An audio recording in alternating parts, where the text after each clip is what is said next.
ಎಲ್ಲರಿಗೂ ನಮಸ್ಕಾರ. ನಾನು ಡಾಕ್ಟರ್ ಡಿ.ಎಲ್. ಪವಾರ್, ಸಹಾಯಕ ಪ್ರಾಧ್ಯಾಪಕರು, ರಾಜ್ಯಶಾಸ್ತ್ರ ವಿಭಾಗ. ಡಾಕ್ಟರ್ ಡಿ.ಎಲ್. ಪವಾರ್ ಯೂಟ್ಯೂಬ್ ಚಾನಲ್ಗೆ ನಿಮಗೆಲ್ಲರಿಗೂ ಪ್ರೀತಿಯ ಸ್ವಾಗತ. ಇವತ್ತು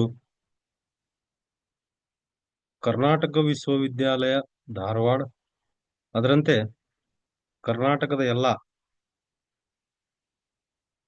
ವಿಶ್ವವಿದ್ಯಾಲಯಗಳಿಗೆ ಅನ್ವಯಿಸುವಂತೆ BA first semester revised NEP ಈ ಒಂದು ಪಠ್ಯಕ್ರಮದಂತೆ ರಾಜ್ಯಶಾಸ್ತ್ರದ ಮೂಲ ಪರಿಕಲ್ಪನೆಗಳು ಈ ಒಂದು ವಿಷಯಕ್ಕೆ ಸಂಬಂಧಪಟ್ಟಂತೆ ಅಧ್ಯಾಯ 1ರ ರಾಜ್ಯಶಾಸ್ತ್ರದ ಪರಿಚಯ, ಈ ಮೊದಲನೇ ಅಧ್ಯಾಯಕ್ಕೆ ಸಂಬಂಧಪಟ್ಟಂತೆ 2, 5 ಮತ್ತು 10 ಅಂಕದ ಪ್ರಶ್ನೆಗಳ ಬಗ್ಗೆ ಈ ಒಂದು ತರಗತಿಯಲ್ಲಿ ಚರ್ಚೆ ಮಾಡೋಣ. ಈ ಒಂದು ವಿಡಿಯೋ ತರಗತಿ PPT ಜೊತೆಗೆ, ಅಂದರೆ PPTಯಲ್ಲಿ ಆಸ್ ಎ ನೋಟ್ಸ್ ಪ್ರಕಾರ ಕನ್ನಡದಲ್ಲಿ ಟೈಪ್ ಮಾಡಿ 2 ಅಂಕದ ಪ್ರಶ್ನೆಗಳು, 5 ಅಂಕದ ಪ್ರಶ್ನೆಗಳು ಮತ್ತು 10 ಅಂಕದ ಪ್ರಶ್ನೆಗಳು, ಅಂದರೆ ಇಂಪಾರ್ಟೆಂಟ್ ಆಗಿರುವಂತಹ ಪರೀಕ್ಷೆಯಲ್ಲಿ ಬರುವ ಸಂಭವವಿರುವಂತಹ ಪ್ರಶ್ನೆಗಳ ಬಗ್ಗೆ ಇದರಲ್ಲಿ ಚರ್ಚೆ ಮಾಡಲಾಗಿದೆ. 2 ಅಂಕದ ಸುಮಾರು 22 ಪ್ರಶ್ನೆಗಳು, 5 ಅಂಕದ 2 ಪ್ರಶ್ನೆಗಳು ಮತ್ತು 10 ಅಂಕದ 1 ಪ್ರಶ್ನೆಯ ಬಗ್ಗೆ ಈ ಒಂದು ವಿಡಿಯೋ ತರಗತಿಯಲ್ಲಿ ಅಧ್ಯಾಯ 1ರ ರಾಜ್ಯಶಾಸ್ತ್ರದ ಪರಿಚಯ ಈ ವಿಷಯಕ್ಕೆ ಸಂಬಂಧಪಟ್ಟಂತೆ ಮಾಡಲಾಗುತ್ತಿದೆ. ಅದರಂತೆ ಮುಂದಿನ ದಿನಗಳಲ್ಲಿ BA 3ನೇ ಸೆಮಿಸ್ಟರ್ನ ಸಾರ್ವಜನಿಕ ಆಡಳಿತ, BA 5ನೇ ಸೆಮಿಸ್ಟರ್ನ ಅಧ್ಯಾಯವಾರು ತರಗತಿಗಳು, ಅದರಂತೆ ಕರ್ನಾಟಕ ವಿಶ್ವವಿದ್ಯಾಲಯ ಧಾರವಾಡ ಎಲ್ಲ UG ಕೋರ್ಸ್ಗಳಿಗೆ, ಎಲ್ಲ ಡಿಗ್ರಿ ಕೋರ್ಸ್ಗಳಿಗೆ ಅನ್ವಯವಾಗುವಂತಹ ಭಾರತದ ಸಂವಿಧಾನ ಈ ವಿಷಯಕ್ಕೆ ಸಂಬಂಧಪಟ್ಟಂತಹ ವಸ್ತುನಿಷ್ಠ ಮಾದರಿಯ ಪ್ರಶ್ನೆಗಳನ್ನು ಒಳಗೊಂಡಂತಹ ವಿಡಿಯೋ ಜೊತೆಗೆ ಪ್ರಶ್ನೆ ಪತ್ರಿಕೆ ಬಿಡಿಸುವಂತಹ ವಿಡಿಯೋ ಕೂಡ ಮುಂದಿನ ದಿನಗಳಲ್ಲಿ ಬರಲಿದೆ. ಈ ನನ್ನ ವಿಡಿಯೋ ತರಗತಿ ಎಲ್ಲ ನನ್ನ ಪ್ರೀತಿಯ ವಿದ್ಯಾರ್ಥಿಗಳಿಗೆ ಇಷ್ಟವಾದರೆ ಲೈಕ್ ಮಾಡಿ, ಶೇರ್ ಮಾಡಿ, ಕಾಮೆಂಟ್ ಮಾಡಿ. ಜೊತೆಗೆ ಮುಂದಿನ ಅಪ್ಡೇಟ್ಗಾಗಿ, ಮುಂದಿನ ವಿಡಿಯೋಗಳನ್ನ ಪಡೀಲಿಕ್ಕೆ ಈ ನನ್ನ ವಿಡಿಯೋ ಚಾನಲ್ ಅನ್ನ, ಯೂಟ್ಯೂಬ್ ಚಾನಲ್ ಅನ್ನ ದಯವಿಟ್ಟು ಎಲ್ಲರೂ ಸಬ್ಸ್ಕ್ರೈಬ್ ಆಗಬೇಕೆಂದು ಈ ಮೂಲಕ ಕೇಳಿಕೊಳ್ಳುತ್ತಾ ತರಗತಿಯನ್ನ ಪ್ರಾರಂಭ ಮಾಡೋಣ. BA ಫಸ್ಟ್ ಸೆಮಿಸ್ಟರ್ ರಿವೈಸ್ಡ್ NEPಯ ಅಧ್ಯಾಯ 1 ರಾಜ್ಯಶಾಸ್ತ್ರದ ಪರಿಚಯ.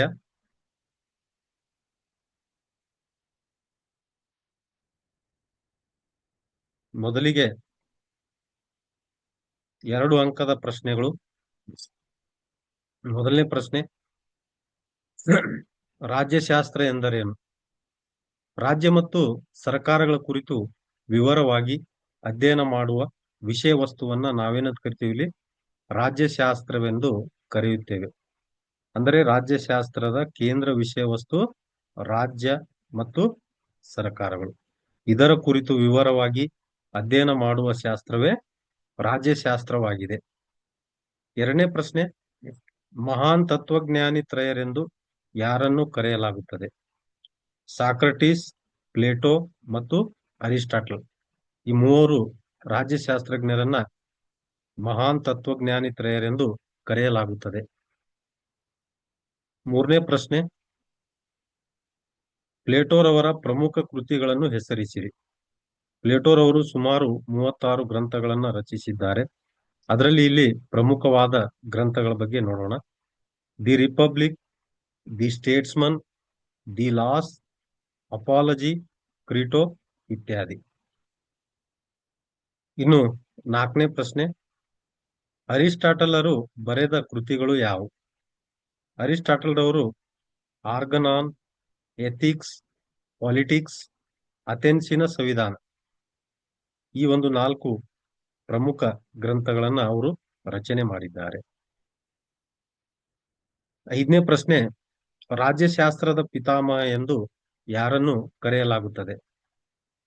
ರಾಜ್ಯಶಾಸ್ತ್ರದ ಪಿತಾಮಹ ಎಂದು ಅರಿಸ್ಟಾಟಲ್ ರವರನ್ನ ಕರೆಯಲಾಗುತ್ತದೆ. ಏಕೆಂದ್ರೆ ಅರಿಸ್ಟಾಟಲ್ ರವರು ರಾಜ್ಯಶಾಸ್ತ್ರವನ್ನ ಪ್ರಥಮ ಬಾರಿಗೆ ವೈಜ್ಞಾನಿಕವಾಗಿ ಮತ್ತು ವಾಸ್ತವಿಕವಾಗಿ ಅಧ್ಯಯನ ಮಾಡಿದರು. ಆ ಒಂದು ಕಾರಣಕ್ಕಾಗಿ ಅರಿಸ್ಟಾಟಲ್ ರವರನ್ನ ನಾವು ರಾಜ್ಯಶಾಸ್ತ್ರದ ಪಿತಾಮಹ ಎಂದು ಕರೆಯುತ್ತೇವೆ. 6ನೇ ಪ್ರಶ್ನೆ, ಪಾಲಿಸ್ ಎಂದರೇನು? ಪಾಲಿಟಿಕ್ಸ್ ಎಂಬ ಪದವು ಗ್ರೀಕ್ ಭಾಷೆಯ ಪಾಲಿಸ್ ಎಂಬ ಅಥವಾ ಪೋಲಿಸ್ ಎಂಬ ಪದದಿಂದ ಬಂದಿದೆ. ಪಾಲಿಸ್ ಎಂದರೆ ನಗರ ರಾಜ್ಯ ಎಂದರ್ಥ. ಪಾಲಿಸ್ ಎಂದರೆ ನಗರ ರಾಜ್ಯ ಎಂದರ್ಥ.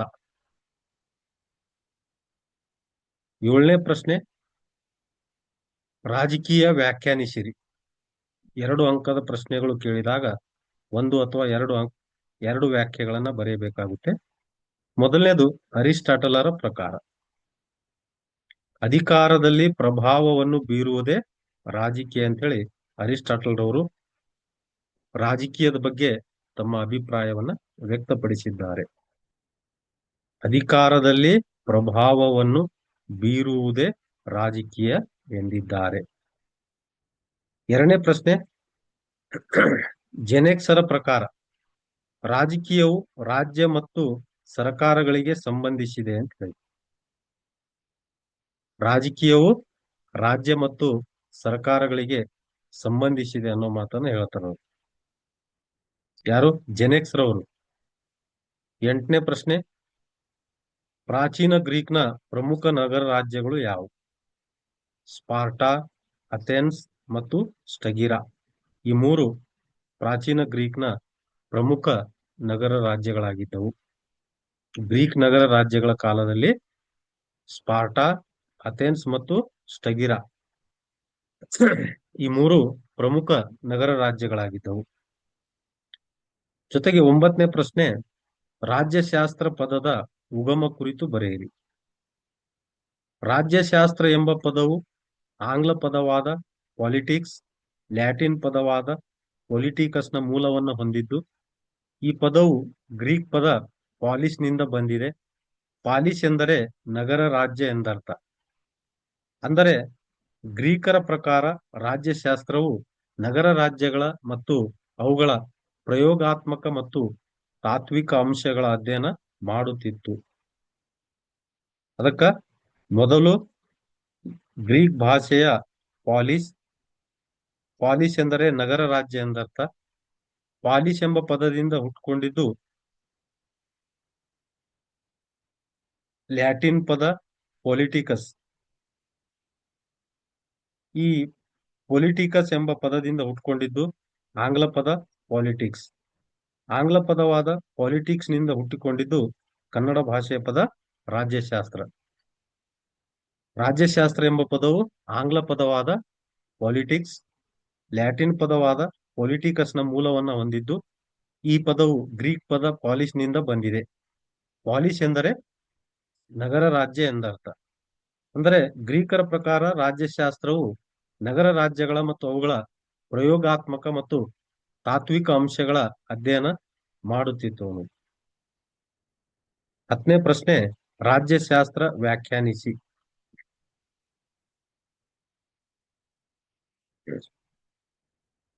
ಅರಿಸ್ಟಾಟಲ್ ಅವರ ಪ್ರಕಾರ ನಗರ ರಾಜ್ಯದ ಆಡಳಿತ ವಿವರಿಸುವ ಶಾಸ್ತ್ರವೇ ರಾಜ್ಯಶಾಸ್ತ್ರ ಎಂದು ಅರಿಸ್ಟಾಟಲ್ ರವರು ವ್ಯಾಖ್ಯಾನಿಸಿದ್ದಾರೆ.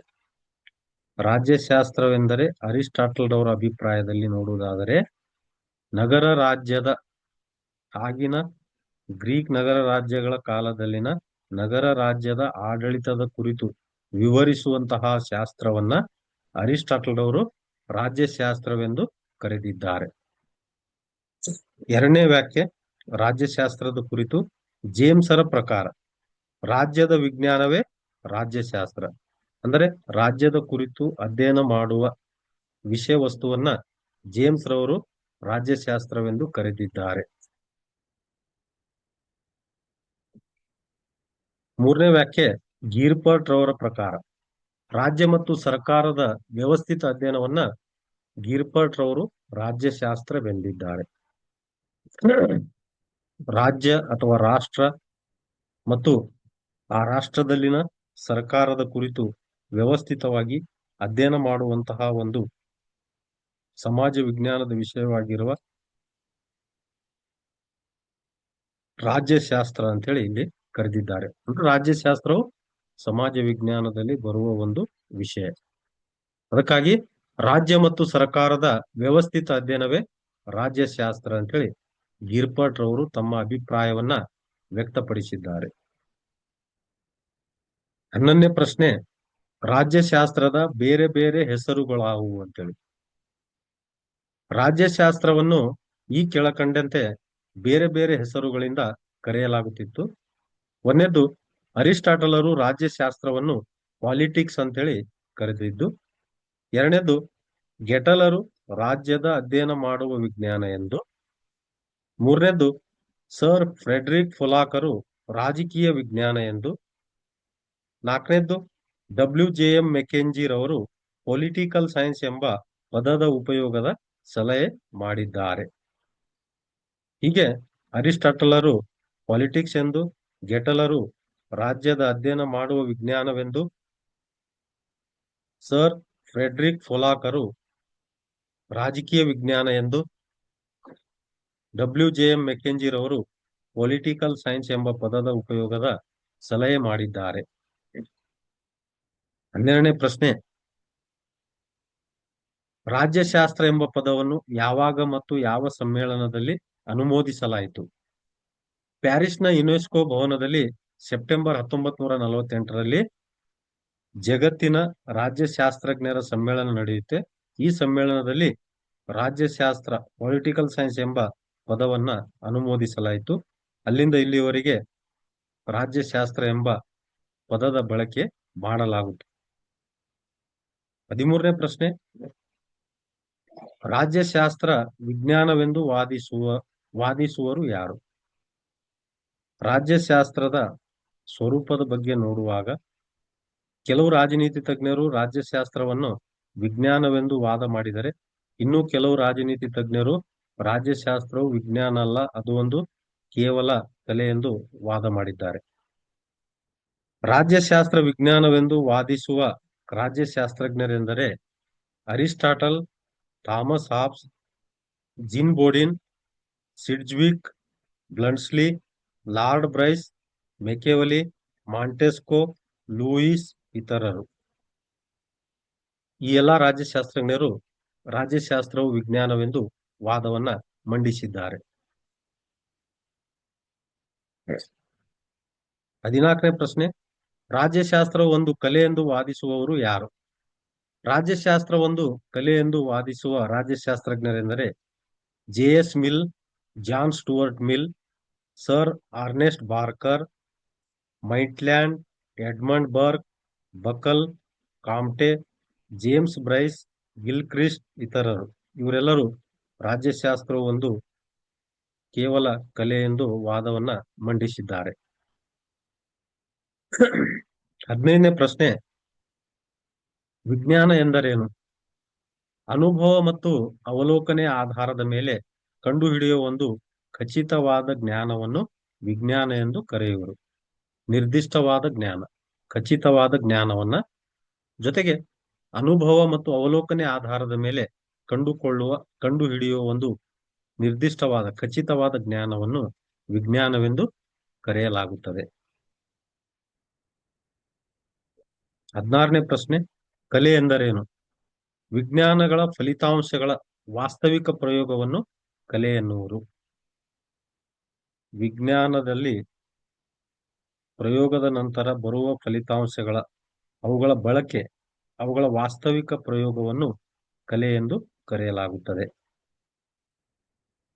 17ನೇ ಪ್ರಶ್ನೆ, ಅಧ್ಯಯನ ವಿಧಾನ ಎಂದರೇನು? ಇದು ರಾಜ್ಯಶಾಸ್ತ್ರದ ಅಧ್ಯಯನ ವಿಧಾನಗಳಿಗೆ ಸಂಬಂಧಪಟ್ಟಿದ್ದು. ರಾಜ್ಯಶಾಸ್ತ್ರದ ಅಧ್ಯಯನದಲ್ಲಿ ವಾಸ್ತವಿಕತೆಯನ್ನು ಕಂಡುಕೊಳ್ಳಲು ಅನುಸರಿಸುವ ಮಾರ್ಗಗಳು ಅಥವಾ ಸೂತ್ರಗಳನ್ನು ಅನುಸರಿಸುವುದಕ್ಕೆ ಅಧ್ಯಯನ ವಿಧಾನ ಎನ್ನುವರು. ಇಲ್ಲಿ ವಾಸ್ತವಿಕತೆಯನ್ನ ಕಂಡುಕೊಳ್ಳಿಕ್ಕೆ ಅನುಸರಿಸುವಂತಹ ಮಾರ್ಗಗಳು ಅಥವಾ ಸೂತ್ರಗಳು, ಅವುಗಳನ್ನು ಇಲ್ಲಿ ಅಧ್ಯಯನ ವಿಧಾನವೆಂದು ಕರೆಯಲಾಗುತ್ತದೆ. 18ನೇ ಪ್ರಶ್ನೆ, ಸಿದ್ಧಾಂತ ಎಂದರೇನು? ಯಾವುದೇ ಒಂದು ವಿಚಾರ ಅಥವಾ ವಿಷಯದ ಬಗ್ಗೆ ಆಳವಾಗಿ ಚಿಂತನೆ ಮಾಡಿ ಅದರ ಬಗ್ಗೆ ತಮ್ಮದೇ ಆದ ನಿರ್ಣಯವನ್ನ ಅಥವಾ ಅಭಿಪ್ರಾಯವನ್ನು ಹೊರತರುವುದು, ಇದೇ ಒಂದು ತತ್ವವಾಗಿ ಹೊರಬರುವುದನ್ನು ಸಾಮಾನ್ಯವಾಗಿ ಸಿದ್ಧಾಂತವೆಂದು ಕರೆಯಬಹುದು. ಅಂದ್ರೆ ಇಲ್ಲಿ ಯಾವುದೋ ಒಂದು ವಿಷಯದ ಬಗ್ಗೆ ತಮ್ಮದೇ ಆದ ವಿಚಾರ, ಹೇಳಿಕೆ, ಊಹೆ, ಕಲ್ಪನೆ, ಅಭಿಪ್ರಾಯ ವ್ಯಕ್ತಪಡಿಸುವುದು, ಅಂದ್ರೆ ತಮ್ಮದೇ ಆದ ನಿರ್ಣಯವನ್ನ ಅಥವಾ ಅಭಿಪ್ರಾಯವನ್ನ ಹೊರತರುವುದು, ಮುಂದೆ ಇದೇ ಒಂದು ತತ್ವವಾಗಿ ಸಿದ್ಧಾಂತವಾಗಿ ಹೊರಬರುತ್ತದೆ ಅನ್ನೋದು. 19ನೇ ಪ್ರಶ್ನೆ, ರಾಜಕೀಯ ಸಿದ್ಧಾಂತ ಎಂದರೇನು? ರಾಜಕೀಯ ಚಿಂತನೆಯ ಸಾರಾಂಶ ಅಥವಾ ರಾಜಕೀಯ ವಿಚಾರಗಳು ಅಥವಾ ತಕ್ಕಷ್ಟು ಆಧಾರವಿಲ್ಲದ ಕಲ್ಪನೆ, ಅಭಿಪ್ರಾಯ ಹಾಗೂ ಊಹಾತ್ಮಕ ವಿಚಾರಗಳನ್ನು ವ್ಯಕ್ತಪಡಿಸುವುದನ್ನು ರಾಜಕೀಯ ಸಿದ್ಧಾಂತ ಎನ್ನುವರು. ರಾಜ್ಯಶಾಸ್ತ್ರದಲ್ಲಿ ಹಲವಾರು ರಾಜಕೀಯ ಸಿದ್ಧಾಂತಗಳು ಬರುತ್ತವೆ. ಆ ರಾಜಕೀಯ ಚಿಂತನೆಯ ಸಾರಾಂಶ, ವಿವರಣೆ, ವಿಚಾರಗಳು, ಆಯಾ ರಾಜಕೀಯ ಸಿದ್ಧಾಂತಕ್ಕೆ ಸಂಬಂಧಪಟ್ಟಂತಹ ಕಲ್ಪನೆಗಳು, ಅಭಿಪ್ರಾಯಗಳು, ಇವೆಲ್ಲವುಗಳನ್ನ ನಾವು ರಾಜಕೀಯ ಸಿದ್ಧಾಂತವೆಂದು ಕರೆಯುತ್ತೇವೆ. ರಾಜಕೀಯ ಸಿದ್ಧಾಂತವಿಲ್ಲದೆ ರಾಜ್ಯಶಾಸ್ತ್ರದ ಅಧ್ಯಯನ ಪರಿಪೂರ್ಣ ಆಗುವುದಿಲ್ಲ ಅಂತೇಳಿ ಹೇಳ್ಬೋದು. 20ನೇ ಪ್ರಶ್ನೆ, ಅಧ್ಯಯನ ವಿಧಾನಗಳು ಎಂದರೇನು? ಈ ಪ್ರಶ್ನೆ ಮತ್ತೆ ರಿಪೀಟ್ ಆಗಿದೆ. ರಾಜ್ಯಶಾಸ್ತ್ರದ ಅಧ್ಯಯನದಲ್ಲಿ ವಾಸ್ತವಿಕತೆಯನ್ನು ಕಂಡುಕೊಳ್ಳಲು ಅನುಸರಿಸುವ ಮಾರ್ಗಗಳು ಅಥವಾ ಸೂತ್ರಗಳನ್ನು ನಾವು ಅಧ್ಯಯನ ವಿಧಾನ ಅಂತೇಳಿ ಕರಿತೀವಿ. 21ನೇ ಪ್ರಶ್ನೆ, ಜೆ.ಎಸ್. ಮಿಲ್ಲರು ತಿಳಿಸಿದ 4 ವಿಧಾನಗಳು ಯಾವುವು? 1ನೇದು ರಾಸಾಯನಿಕ ಅಥವಾ ಪ್ರಾಯೋಗಿಕ ವಿಧಾನ, 2ನೇದು ಜ್ಯಾಮಿತಿ ವಿಧಾನ, 3ನೇದು ಭೌತಿಕ ಅಥವಾ ವಾಸ್ತವಿಕ ವಿಧಾನ, 4ನೇದು ಐತಿಹಾಸಿಕ ವಿಧಾನ. 22ನೇ ಪ್ರಶ್ನೆ, ಫ್ರೆಂಚ್ನ ಡೆಸ್ಲ್ಯಾಂಡರ್ ತಿಳಿಸಿದ ವಿಧಾನಗಳು ಯಾವುವು? ಫ್ರೆಂಚ್ನ ಡೆಸ್ಲ್ಯಾಂಡರ್ ಅವರು 6 ವಿಧಾನಗಳ ಕುರಿತು ತಿಳಿಸಿದ್ದಾರೆ. 1 ಸಾಮಾಜಿಕ ವಿಧಾನ, 2 ಹೋಲಿಕಾ ವಿಧಾನ, 3 ಅಂಧಾನುಸರಣ ವಿಧಾನ, 4 ನ್ಯಾಯಿಕ ವಿಧಾನ, 5 ಐತಿಹಾಸಿಕ ವಿಧಾನ, 6 ಮನಶಾಸ್ತ್ರ ವಿಧಾನ. 23ನೇ ಪ್ರಶ್ನೆ, ಯಾವುದಾದರೂ 4 ರಾಜ್ಯಶಾಸ್ತ್ರ ವಿಧಾನಗಳನ್ನು ಬರೆಯಿರಿ ಅಂತ ಹೇಳಿ 2 ಮಾರ್ಕ್ಸ್ ಕ್ವಶನ್ ಕೇಳಬಹುದು. ಆಗ ನೀವು 1ನೇದು ಐತಿಹಾಸಿಕ ವಿಧಾನ, 2ನೇದು ವೀಕ್ಷಣ ಅಥವಾ ಅವಲೋಕನ ವಿಧಾನ, 3ನೇದು ತೌಲನಿಕ ವಿಧಾನ, 4ನೇದು ಪ್ರಾಯೋಗಿಕ ವಿಧಾನ. ಇದರಲ್ಲಿ ನೀವು 2 ಅಥವಾ 4, 3 ಬರೆದ್ರು ಕೂಡ ನಿಮಗೆ 2 ಅಂಕ ಸಿಗುತ್ತದೆ ಅನ್ನೋದು. ನೆಕ್ಸ್ಟ್ 5 ಅಂಕದ ಪ್ರಶ್ನೆಗಳು. ಸಂಭವನೀಯ ಮುಂದಿನ ಪರೀಕ್ಷೆಯಲ್ಲಿ ಬರಬಹುದಾದ ಈ ಒಂದು ವಿಡಿಯೋ ತರಗತಿಯಲ್ಲಿ 2 5 ಅಂಕದ ಪ್ರಶ್ನೆಗಳ ಬಗ್ಗೆ ಚರ್ಚೆ ಮಾಡಲಾಗಿದೆ. 1 ರಾಜ್ಯಶಾಸ್ತ್ರದ ವ್ಯಾಪ್ತಿ, ಇನ್ನೊಂದು ರಾಜಕೀಯ ಸಿದ್ಧಾಂತದ ಸ್ವರೂಪ ಅಥವಾ ಲಕ್ಷಣಗಳ ಬಗ್ಗೆ ಚರ್ಚೆ ಮಾಡಲಾಗಿದೆ ಅನ್ನೋದು. 5 ಅಂಕದ ಪ್ರಶ್ನೆಗಳು. ರಾಜ್ಯಶಾಸ್ತ್ರದ ವ್ಯಾಪ್ತಿಯನ್ನು ವಿವರಿಸಿರಿ. Explain the scope of the political science. ಇಲ್ಲಿ ರಾಜ್ಯಶಾಸ್ತ್ರದ ವ್ಯಾಪ್ತಿ ಎಂದರೆ ರಾಜ್ಯಶಾಸ್ತ್ರದ ಅಧ್ಯಯನದ ಮಿತಿ ಅಥವಾ ಮೇರೆ, ಅಥವಾ ರಾಜ್ಯಶಾಸ್ತ್ರದಲ್ಲಿ ನಾವು ಏನನ್ನು ಅಧ್ಯಯನ ಮಾಡುತ್ತೇವೆ ಅನ್ನೋದು. ಅಂದರೆ ರಾಜ್ಯಶಾಸ್ತ್ರಕ್ಕೆ ತನ್ನದೇ ಆದ ಸರಹದ್ದು ಅಥವಾ ವ್ಯಾಪ್ತಿ ಇದೆ. ರಾಜ್ಯಶಾಸ್ತ್ರದ ಅಧ್ಯಯನದ ವ್ಯಾಪ್ತಿ ವಿಶಾಲವಾಗಿದೆ ಅಂತ ಹೇಳ್ಬೋದು. ಏಕೆಂದ್ರೆ ಪ್ರಾರಂಭದಲ್ಲಿ ಪ್ರಾಚೀನ ಗ್ರೀಕರ ಕಾಲಕ್ಕೆ ರಾಜ್ಯಶಾಸ್ತ್ರ ಕೇವಲ ನಗರ ರಾಜ್ಯದ ಆಡಳಿತಕ್ಕೆ ಮಾತ್ರ ಸೀಮಿತವಾಗಿತ್ತು. ಆದರೆ ನಗರ ರಾಜ್ಯದ ಜನರ ಜೀವನ ಅವರ ಆಸ್ತಿ ಪಾಸ್ತಿ ರಕ್ಷಿಸುವ ನಾಗರಿಕತ್ವ, ಜೊತೆಗೆ ಆಡಳಿತ, ನಗರ ರಾಜ್ಯದ ಶಾಂತಿ ನೆಮ್ಮದಿ ಕಾಪಾಡುವುದು, ನ್ಯಾಯ ನೀಡುವುದು ಇತ್ಯಾದಿ ವಿಷಯಗಳಿಗೆ ಮಾತ್ರ ಗ್ರೀಕ್ ನಗರ ರಾಜ್ಯಗಳ ಆಡಳಿತ ಸೀಮಿತವಾಗಿತ್ತು. ಆದರೆ ಆಧುನಿಕ ರಾಷ್ಟ್ರಗಳ ಹುಟ್ಟಿನಿಂದ ಆಧುನಿಕ ಕಾಲದಲ್ಲಿ ರಾಜ್ಯಶಾಸ್ತ್ರದ ವಿಷಯ ವ್ಯಾಪ್ತಿ ಹೆಚ್ಚಾಗಿದೆ ಎಂದು ಹೇಳಬಹುದು. ಏಕೆಂದ್ರೆ ಆಧುನಿಕ ರಾಜ್ಯಗಳನ್ನು ನಾವು ಕಲ್ಯಾಣ ರಾಜ್ಯಗಳು ಅಥವಾ ಸುಖಿ ರಾಜ್ಯಗಳು ಎಂದು ಕರೆಯುತ್ತೇವೆ. ವ್ಯಕ್ತಿಯ ಜೀವನದ ಪ್ರತಿಯೊಂದು ಹಂತದಲ್ಲೂ ರಾಜ್ಯ ಅಥವಾ ಸರ್ಕಾರದ ಪಾತ್ರವನ್ನು ನಾವು ನೋಡ್ತೀವಿ. ತಾಯಿಯ ಗರ್ಭಾವಸ್ಥೆಯಿಂದ ಹಿಡಿದು ಸಮಾಧಿಯವರೆಗೂ ರಾಜ್ಯ ಅಥವಾ ಸರ್ಕಾರದ ನೆರವು ಅಥವಾ ಪಾತ್ರವನ್ನ ನಮ್ಮ ಜೀವನದಲ್ಲಿ ನೋಡುತ್ತೇವೆ ಅನ್ನೋದು. ಅದಕ್ಕಾಗಿ ಆಧುನಿಕ ರಾಜ್ಯಗಳನ್ನ ಕಲ್ಯಾಣ ರಾಜ್ಯಗಳು ಅಂತೇಳಿ ಕರಿತೀವಿ. ಈ ಕಲ್ಯಾಣ ರಾಜ್ಯಗಳ ಉದಯದೊಂದಿಗೆ, ಸುಖಿ ರಾಜ್ಯಗಳ ಉದಯದೊಂದಿಗೆ ರಾಜ್ಯಶಾಸ್ತ್ರದ ವಿಷಯವ್ಯಾಪ್ತಿ ಏನಾಗಿದೆ ಅಂದ್ರೆ ಇನ್ನೂ ಹೆಚ್ಚಾಗಿ ಬೆಳೆದಿದೆ ಅನ್ನೋದು. ಅಂದರೆ ಕೇವಲ ಜನರ ರಕ್ಷಣೆ ಮಾಡುವುದೇ ರಾಜ್ಯದ ಗುರಿ. ಕೇವಲ ಜನರ ರಕ್ಷಣೆ ಮಾಡುವುದಷ್ಟೇ ರಾಜ್ಯದ ಗುರಿ ಅಲ್ಲ. ಜನರ ಅಭಿವೃದ್ಧಿ ಆಗ್ಬೇಕು, ರಾಜ್ಯದ ಅಭಿವೃದ್ಧಿ ಆಗ್ಬೇಕು ಅನ್ನೋದು ಕೂಡ ಇದು ರಾಜ್ಯಶಾಸ್ತ್ರದ ವ್ಯಾಪ್ತಿಯಲ್ಲಿ ಬರುವಂತಹ ವಿಷಯ. ಜೊತೆಗೆ ಒಂದು ರಾಜ್ಯದಲ್ಲಿ ವಾಸ ಮಾಡುವ ವ್ಯಕ್ತಿಗಳಿಗೆ ವಿದ್ಯೆ, ಸಂಸ್ಕೃತಿ, ಮೌಲ್ಯ, ನಂಬಿಕೆ, ಆಚರಣೆ, ಅವರ ಜೀವನಕ್ಕೆ ಬೇಕಾಗುವಂತಹ ಎಲ್ಲಾ ಅವಶ್ಯಕತೆಗಳನ್ನ ಒದಗಿಸಿಕೊಡುವಂತಹ ಕಾರ್ಯವನ್ನ ರಾಜ್ಯ ಮಾಡುತ್ತದೆ ಅನ್ನೋದು, ಅದು ಅದರ ಜವಾಬ್ದಾರಿ ಕೂಡ ಹೌದು. ಇನ್ನು ರಾಜ್ಯಶಾಸ್ತ್ರದ ವಸ್ತು ವಿಷಯದ ವ್ಯಾಪ್ತಿಯ ಬಗ್ಗೆ ನಾವು ರಾಜ್ಯಶಾಸ್ತ್ರಜ್ಞರು 3 ರೀತಿಯ ದೃಷ್ಟಿಕೋನಗಳನ್ನ ವ್ಯಕ್ತಪಡಿಸಿದ್ದನ್ನು ನೋಡ್ತೀವಿ. ಅಂದರೆ ರಾಜ್ಯಶಾಸ್ತ್ರಜ್ಞರ ಪ್ರಕಾರ ರಾಜ್ಯಶಾಸ್ತ್ರದ ವಿಷಯ ವ್ಯಾಪ್ತಿ ಬಗ್ಗೆ 3 ರೀತಿಯ ಅಭಿಪ್ರಾಯಗಳು, 3 ರೀತಿಯ ದೃಷ್ಟಿಕೋನಗಳನ್ನ ರಾಜ್ಯಶಾಸ್ತ್ರಜ್ಞರು ಹೊಂದಿದ್ದಾರೆ ಅನ್ನೋದು. ಅವುಗಳು ಯಾವೆಂದ್ರೆ, ಒಂದು ರಾಜ್ಯದ ಅಧ್ಯಯನ. ಕೇವಲ ರಾಜ್ಯದ ಅಧ್ಯಯನವನ್ನ ಮಾಡುತ್ತದೆ ಅಂತೇಳಿ ಕೆಲವು ರಾಜನೀತಿ ತಜ್ಞರು ಹೇಳಿದರೆ, ಇನ್ನು ಕೆಲವು ರಾಜನೀತಿ ತಜ್ಞರು ರಾಜ್ಯಶಾಸ್ತ್ರದ ವ್ಯಾಪ್ತಿ ಕೇವಲ ಸರ್ಕಾರದ ಅಧ್ಯಯನವನ್ನ ಒಳಗೊಂಡಿದೆ ಅಂತ ಹೇಳ್ತಾರೆ. ಇನ್ನು ಕೆಲವು ರಾಜನೀತಿ ತಜ್ಞರು ರಾಜ್ಯ ಮತ್ತು ಸರ್ಕಾರಗಳೆರಡರ ಅಧ್ಯಯನವನ್ನ ಒಳಗೊಂಡಿದೆ ಅಂತೇಳಿ ಕೆಲವೊಬ್ರು ಹೇಳ್ತಾರೆ. ಆದರೆ ಎಲ್ಲರೂ ಒಪ್ಪುವಂತಹ, ಜೊತೆಗೆ ನನ್ನ ಪ್ರಕಾರ ಕೂಡ ರಾಜ್ಯಶಾಸ್ತ್ರದ ಅಧ್ಯಯನ ವ್ಯಾಪ್ತಿಯಲ್ಲಿ ರಾಜ್ಯ ಮತ್ತು ಸರ್ಕಾರಗಳೆರಡರ ಅಧ್ಯಯನವನ್ನ ಅಥವಾ ರಾಜ್ಯ ಮತ್ತು ಸರ್ಕಾರ ಎರಡೂ ಕೂಡ ರಾಜ್ಯಶಾಸ್ತ್ರದ ಅಧ್ಯಯನ ವ್ಯಾಪ್ತಿಯಲ್ಲಿ ಬರುತ್ತದೆ ಅಂತೇಳಿ ಹೇಳ್ಬೋದು.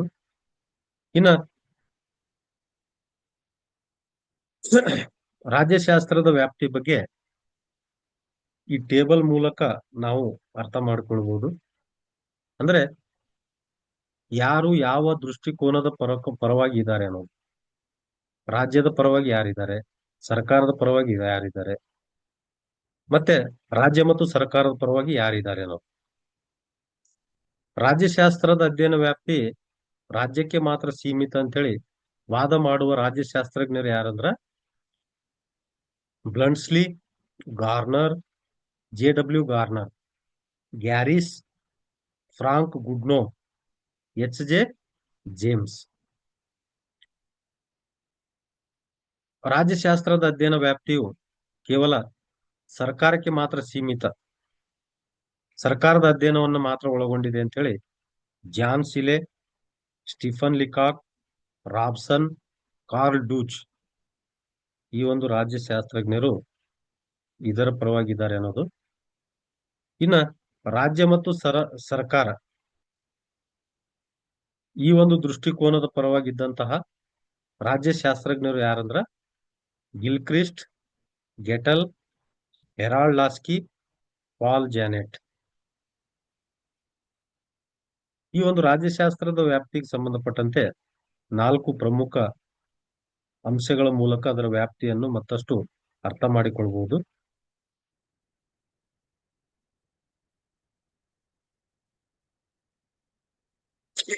ಮೊದಲನೇ ಪಾಯಿಂಟ್ಸ್ ರಾಜ್ಯಶಾಸ್ತ್ರದ ವಿಷಯಕ್ಕೆ ಸಂಬಂಧಿಸಿದ್ದು, relating to the subject of the state. ಇದು ರಾಜ್ಯದ ವಿಷಯಕ್ಕೆ ಮಾತ್ರ ಸಂಬಂಧಿಸಿದ್ದು ಅಂತ ಹೇಳಿ ಆಗ್ಬೇಕು, ಮಿಸ್ಪ್ರಿಂಟ್ ಆಗಿದೆ ಇದು.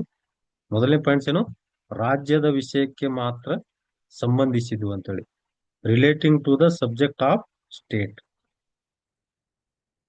ರಾಜ್ಯಶಾಸ್ತ್ರದ ವ್ಯಾಪ್ತಿ ರಾಜ್ಯದ ಅಧ್ಯಯನಕ್ಕೆ ಮಾತ್ರ ಸೀಮಿತ ಅಂತೇಳಿ ವಾದ ಮಾಡುವ ರಾಜ್ಯಶಾಸ್ತ್ರಜ್ಞರು ಫ್ರಾಂಕ್ ಗುಡ್ನೋ, ಬ್ಲಂಟ್ಸ್ಲಿ, ಗಾರ್ನರ್ ಮತ್ತು ಎಚ್.ಜೆ. ಜೇಮ್ಸ್. ಇವರ ಪ್ರಕಾರ ರಾಜ್ಯಶಾಸ್ತ್ರದ ಅಧ್ಯಯನ ವ್ಯಾಪ್ತಿ ರಾಜ್ಯಕ್ಕೆ ಮಾತ್ರ ಸೀಮಿತವಾಗಿದೆ. ಅಂದರೆ ರಾಜ್ಯದ ಉಗಮ, ರಾಜ್ಯ ಹೇಗೆ ಹುಟ್ಟಿಕೊಂಡಿತು, ಅದರ ಬೆಳವಣಿಗೆ ಹೇಗಾಯಿತು, ವಿಕಾಸ, ಅದರ ಅಭಿವೃದ್ಧಿ, ರಾಜ್ಯ ಒಳಗೊಂಡಿರುವ ಅವಶ್ಯಕ ಮೂಲಾಂಶಗಳು ಇತ್ಯಾದಿಗಳನ್ನ ಮಾತ್ರ ಅಧ್ಯಯನ ಮಾಡುತ್ತದೆ ಅಂತೇಳಿ ಈ ಒಂದು ರಾಜ್ಯದ ಪರವಾಗಿದ್ದಂತಹ ರಾಜ್ಯಶಾಸ್ತ್ರಜ್ಞರ ವಾದ. ಅಂದರೆ ರಾಜ್ಯವಿಲ್ಲದೆ ಜೀವನ ನಡೆಸಲು ಸಾಧ್ಯವಿಲ್ಲ, ಮತ್ತೆ ಮಾನವ ಒಳ್ಳೆಯ ಜೀವನ ನಡೆಸಿ ತನ್ನ ಅವಶ್ಯಕತೆಗಳನ್ನ ಪೂರೈಸಿಕೊಳ್ಳಬೇಕಾದರೆ ರಾಜ್ಯ ಬೇಕೇ ಬೇಕು ಅಂತೇಳಿ ಈ ರಾಜ್ಯಶಾಸ್ತ್ರಜ್ಞರ ವಾದ. ಜೊತೆಗೆ ರಾಜ್ಯದ ಅಧ್ಯಯನ ಸಹಜವಾಗಿ ಸರ್ಕಾರದ ಅಧ್ಯಯನವನ್ನ ಒಳಗೊಂಡಿರುತ್ತದೆ ಎಂಬ ವಿಚಾರವನ್ನ ಈ ರಾಜ್ಯದ ವ್ಯಾಪ್ತಿಯ ಪರವಾಗಿ, ರಾಜ್ಯ ವಿಷಯದ ಅಧ್ಯಯನದ ಪರವಾಗಿದ್ದಂತಹ ರಾಜ್ಯಶಾಸ್ತ್ರಜ್ಞರು ಮಾಡುವಂತಹ ಒಂದು ವಾದ. ಎರಡನೇ ಒಂದು ಪಾಯಿಂಟ್ಸು ರಾಜ್ಯಶಾಸ್ತ್ರದ ವ್ಯಾಪ್ತಿಗೆ ಸಂಬಂಧಪಟ್ಟಂತೆ ಸರ್ಕಾರದ ವಿಷಯಕ್ಕೆ ಸಂಬಂಧಿಸಿದ್ದು, relating to the subject of the government. ರಾಜ್ಯಶಾಸ್ತ್ರದ ವ್ಯಾಪ್ತಿ ಕೇವಲ ಸರ್ಕಾರದ ಅಧ್ಯಯನಕ್ಕೆ ಮಾತ್ರ ಸೀಮಿತ ಅಂತೇಳಿ ವಾದ ಮಾಡುವವರು ಯಾರಂದ್ರ John Seeley, Stephen Leacock, Robson, Karl ಡೂಚ್.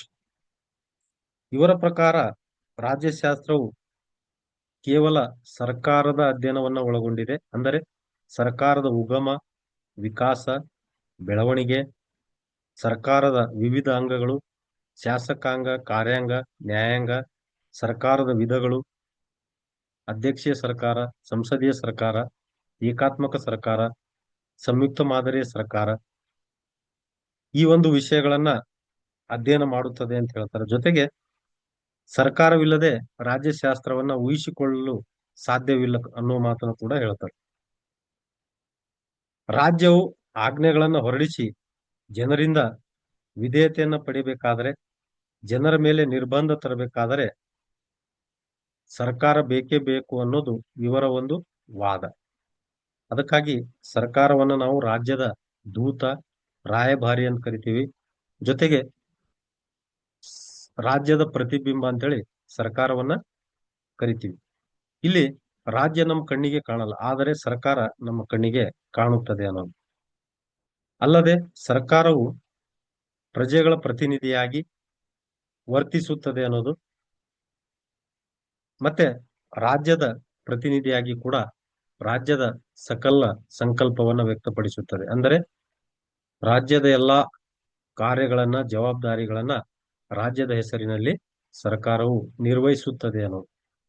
ಅದಕ್ಕಾಗಿ ಈ ಒಂದು ತಜ್ಞರ ಪ್ರಕಾರ ರಾಜ್ಯಶಾಸ್ತ್ರದ ವ್ಯಾಪ್ತಿಯು ಸರ್ಕಾರದ ಬಗೆಗಿನ ಅಧ್ಯಯನಕ್ಕೆ ಮಾತ್ರ ಸೀಮಿತವಾಗಿದೆ ಅನ್ನೋದು ಇವರ ವಾದ.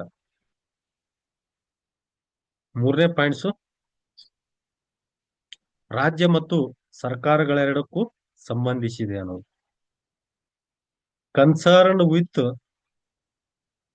Both state and government. ಮೂರನೇ ಗುಂಪಿನ ರಾಜ್ಯಶಾಸ್ತ್ರಜ್ಞರಾದ ಗಿಲ್ಕ್ರಿಸ್ಟ್, ಗೆಟೆಲ್, ಹೆರಾಲ್ಡ್ ಲಾಸ್ಕಿ ಮತ್ತು ಪಾಲ್ ಜಾನೆಟರ ಪ್ರಕಾರ ರಾಜ್ಯಶಾಸ್ತ್ರದ ವ್ಯಾಪ್ತಿಯು ರಾಜ್ಯ ಮತ್ತು ಸರ್ಕಾರಗಳೆರಡರ ಅಧ್ಯಯನವನ್ನ ಮಾತ್ರ ಒಳಗೊಂಡಿದೆ ಅಂತ ಹೇಳ್ತಾರೆ. ಅಂದರೆ ಮೇಲೆ ಎರಡು ಅಭಿಪ್ರಾಯಗಳಲ್ಲಿ ಇವರು ಸಮತೋಲನ ತರಲಿಕ್ಕೆ, ಹೊಂದಾಣಿಕೆ ತರಲಿಕ್ಕೆ ಪ್ರಯತ್ನವನ್ನ ಮಾಡಿದ್ದಾರೆ ಅನ್ನೋದು ಮತ್ತ ತಮ್ಮ ಅಭಿಪ್ರಾಯವನ್ನ ವ್ಯಕ್ತಪಡಿಸಿದ್ದಾರೆ. ರಾಜ್ಯ ಮತ್ತು ಸರ್ಕಾರಗಳು ಒಂದಕ್ಕೊಂದು ಅನುರೂಪವಾಗಿದೆ ಅಂತ ಹೇಳ್ಬೋದು. ಅಂದರೆ ರಾಜ್ಯ ಮತ್ತು ಸರ್ಕಾರಗಳು ಬೇರೆ ಬೇರೆ ಆಗಿರ್ಲಿಕ್ಕೆ ಸಾಧ್ಯವಿಲ್ಲ ಅನ್ನೋದು ಇವರ ವಿಚಾರ. ಅಂದರೆ ರಾಜ್ಯ ಮತ್ತು ಸರ್ಕಾರ ಬೇರೆ ಬೇರೆಯಾಗಿ ಅಸ್ತಿತ್ವದಲ್ಲಿರಲು ಸಾಧ್ಯವಿಲ್ಲ ಅನ್ನೋದು. ಯಾಕಂದ್ರ ಸರ್ಕಾರ ಇತ್ತು ಅಂದ್ರಲ್ಲಿ ಸಾರ್ವಭೌಮತ್ವ ಉಳ್ಳ ಸ್ವತಂತ್ರ ರಾಜ್ಯ ಇರಲೇಬೇಕು ಅಂತೇಳಿ. ಅಲ್ಲದೆ ಸರ್ಕಾರದ ರಚನೆ, ಅದರ ಕರ್ತವ್ಯಗಳು, ಮತ್ತೆ ರಾಜ್ಯದ ವಿವರಣೆ, ಹೀಗೆ ರಾಜ್ಯ ಮತ್ತು ಸರ್ಕಾರ ಇವೆರಡನ್ನ ಒಂದೇ ನಾಣ್ಯದ ಎರಡು ಮುಖಗಳು ಅಂತ ಹೇಳಿ ಹೇಳಲಾಗುತ್ತೆ. ಅಂದ್ರೆ ರಾಜ್ಯ ಇದ್ದರೆ ಅಲ್ಲಿ ಸರ್ಕಾರ ಇರಲೇಬೇಕು. ಯಾಕೆಂದ್ರೆ ಸರ್ಕಾರದ ರಾಜ್ಯದ ಎಲ್ಲಾ ಕೆಲಸ ಕಾರ್ಯಗಳನ್ನ ನಿರ್ವಹಿಸಿಕೊಂಡು ಹೋಗ್ಲಿಕ್ಕೆ ಸರ್ಕಾರ ಬೇಕೇ ಬೇಕು ಅಂತ. 4ನೇ ಪಾಯಿಂಟ್ಸು 1948ರ ಪ್ಯಾರಿಸ್ನ ಯುನೆಸ್ಕೋ ಸಮ್ಮೇಳನ, UNESCO conference on Paris, September 1948ರಲ್ಲಿ ಪ್ಯಾರಿಸ್ನ ಫ್ರಾನ್ಸ್ನ ರಾಜಧಾನಿಯಾದಂತಹ ಪ್ಯಾರಿಸ್ನ ಯುನೆಸ್ಕೋ ಭವನದಲ್ಲಿ ಪ್ರಪಂಚದ ರಾಜ್ಯಶಾಸ್ತ್ರಜ್ಞರ ಸಮ್ಮೇಳನ ನಡೆಯುತ್ತೆ. ಈ ಸಮ್ಮೇಳನದಲ್ಲಿ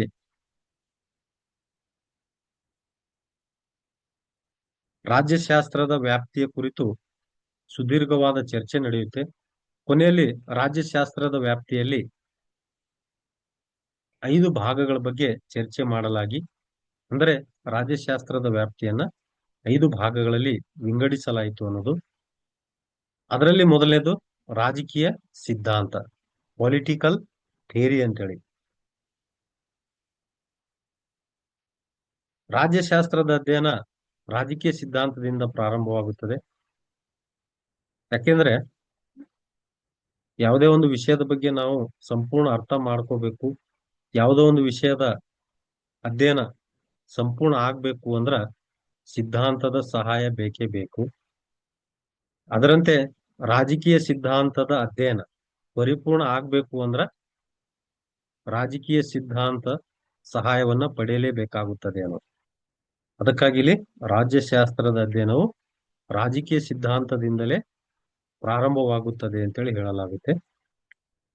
ಈ ರಾಜಕೀಯ ಸಿದ್ಧಾಂತ ಒಳಗೊಂಡಿರುವ ವಿಷಯಗಳು ಇಲ್ಲಿ ರಾಜ್ಯದ ಉಗಮ, ಬೆಳವಣಿಗೆ, ಗುರಿ, ಉದ್ದೇಶಗಳು, ಕಾರ್ಯಗಳು, ಈ ಒಂದು ವಿಷಯಗಳಿಗೆ ಸಂಬಂಧಪಟ್ಟಂತೆ ಬೇರೆ ಬೇರೆ ರಾಜನೀತಿ ತಜ್ಞರ ವಿಚಾರಗಳೇನು, ತತ್ವಗಳು, ಅವುಗಳನ್ನು ನಾವು ಸಿದ್ಧಾಂತಗಳ ರೂಪದಲ್ಲಿ ಅಧ್ಯಯನ ಮಾಡುತ್ತೀವಿ ಅನ್ನೋದು. ಅಂದ್ರೆ ರಾಜ್ಯದ ಬಗ್ಗೆ ನಾವು ಅಧ್ಯಯನ ಮಾಡಬೇಕು ಅಂದ್ರೆ ರಾಜ್ಯ ಯಾವಾಗ ಹುಟ್ಟಿಕೊಂಡಿತ್ತು, ಏಕೆ ಹುಟ್ಟಿಕೊಂಡಿತ್ತು, ಅದರ ಗುರಿಗಳೇನು, ಅದರ ಉದ್ದೇಶಗಳೇನು, ಅದು ನಿರ್ವಹಿಸುವಂತಹ ಕಾರ್ಯಗಳೇನು, ಈ ಎಲ್ಲ ವಿಷಯಗಳಿಗೆ ಸಂಬಂಧಪಟ್ಟಂತೆ ಬೇರೆ ಬೇರೆ ರಾಜನೀತಿ ತಜ್ಞರು ತಮ್ಮದೇ ಆದ ವಿಚಾರಗಳನ್ನ ವ್ಯಕ್ತಪಡಿಸಿದ್ದಾರೆ. ಅವುಗಳನ್ನು ನಾವು ಬೇರೆ ಬೇರೆ ರಾಜಕೀಯ ಸಿದ್ಧಾಂತಗಳ ರೂಪದಲ್ಲಿ ನೋಡುತ್ತೇವೆ ಅಂತೇಳಿ.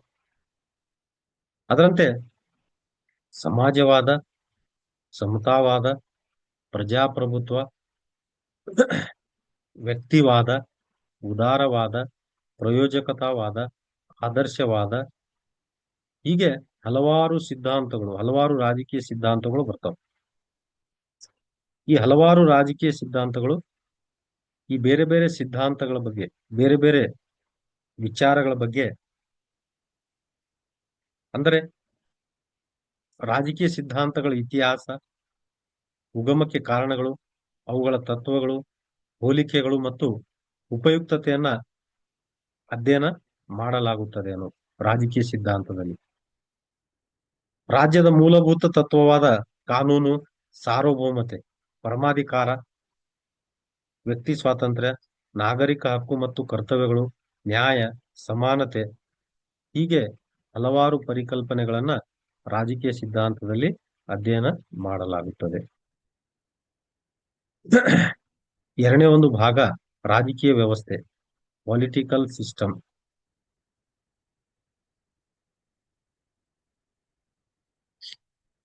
ರಾಜಕೀಯ ಸಿದ್ಧಾಂತವು ಜಾರಿಗೆ ತರಲು ಅಗತ್ಯವಾದ ಪ್ರಮುಖವಾದ ಎಲ್ಲಾ ರಾಜಕೀಯ ಸಂಗತಿಗಳನ್ನ ಅಥವಾ ರಾಜಕೀಯ ವ್ಯವಸ್ಥೆಯಲ್ಲಿ ನಾವು ವಿವೇಚಿಸಬಹುದು ಅಂತೇಳಿ.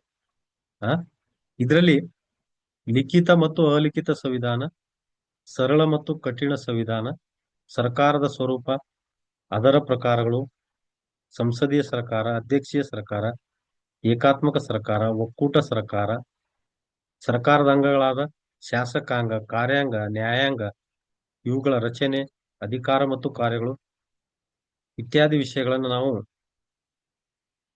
ಈ ರಾಜಕೀಯ ವ್ಯವಸ್ಥೆಯಲ್ಲಿ ಅಧ್ಯಯನ ಮಾಡುತ್ತೇವೆ ಅಂತ ಹೇಳಿ. ಲಿಖಿತ ಸಂವಿಧಾನ, ಅಲಿಖಿತ ಸಂವಿಧಾನ, ಸರಳ ಮತ್ತು ಕಠಿಣ ಸಂವಿಧಾನ, ಸರ್ಕಾರದ ಸ್ವರೂಪ, ಪ್ರಕಾರಗಳು, ಸಂಸದೀಯ, ಅಧ್ಯಕ್ಷೀಯ, ಏಕಾತ್ಮಕ, ಒಕ್ಕೂಟ ಸರ್ಕಾರ, ಸರ್ಕಾರದ ಮೂರು ಅಂಗಗಳು, ಅವುಗಳ ರಚನೆ, ಅಧಿಕಾರ ಮತ್ತು ಕಾರ್ಯಗಳು. ಇನ್ನ ಮೂರನೇ ಭಾಗ ರಾಜಕೀಯ ಸಂಸ್ಥೆಗಳು. ಪೊಲಿಟಿಕಲ್ ಇನ್ಸ್ಟಿಟ್ಯೂಷನ್ಸ್, ಸ್ಪೆಲ್ಲಿಂಗ್ ಮಿಸ್ಟೇಕ್ ಆಗಿದೆ ಇದು. ಪೊಲಿಟಿಕಲ್,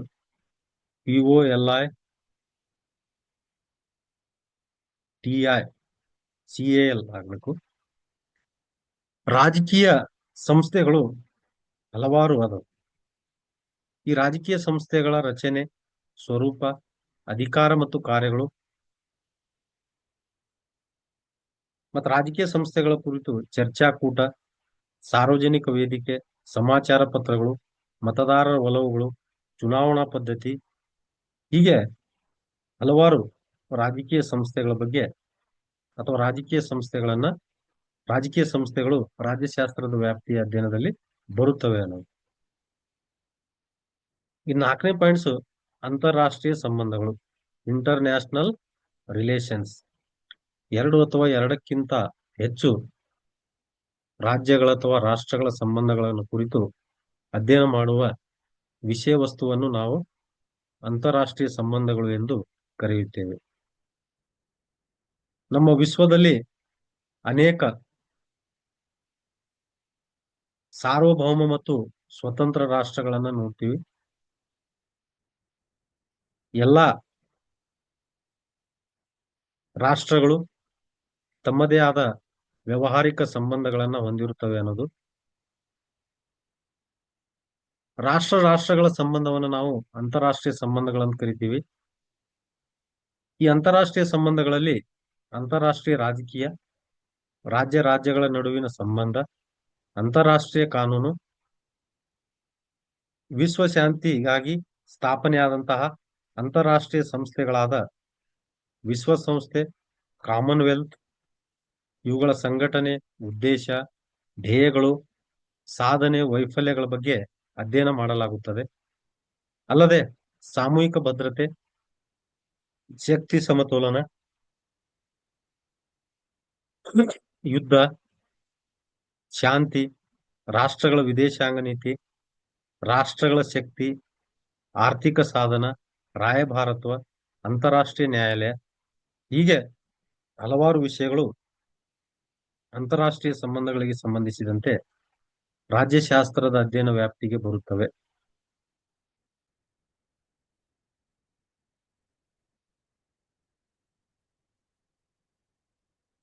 ಐದನೇ ಭಾಗ ಸಾರ್ವಜನಿಕ ಆಡಳಿತ, ಪಬ್ಲಿಕ್ ಅಡ್ಮಿನಿಸ್ಟ್ರೇಷನ್. ಸರ್ಕಾರದ ದೈನಂದಿನ ಆಡಳಿತವನ್ನು ನಾವು ಸಾರ್ವಜನಿಕ ಆಡಳಿತವೆಂದು ಕರೆಯುತ್ತೇವೆ.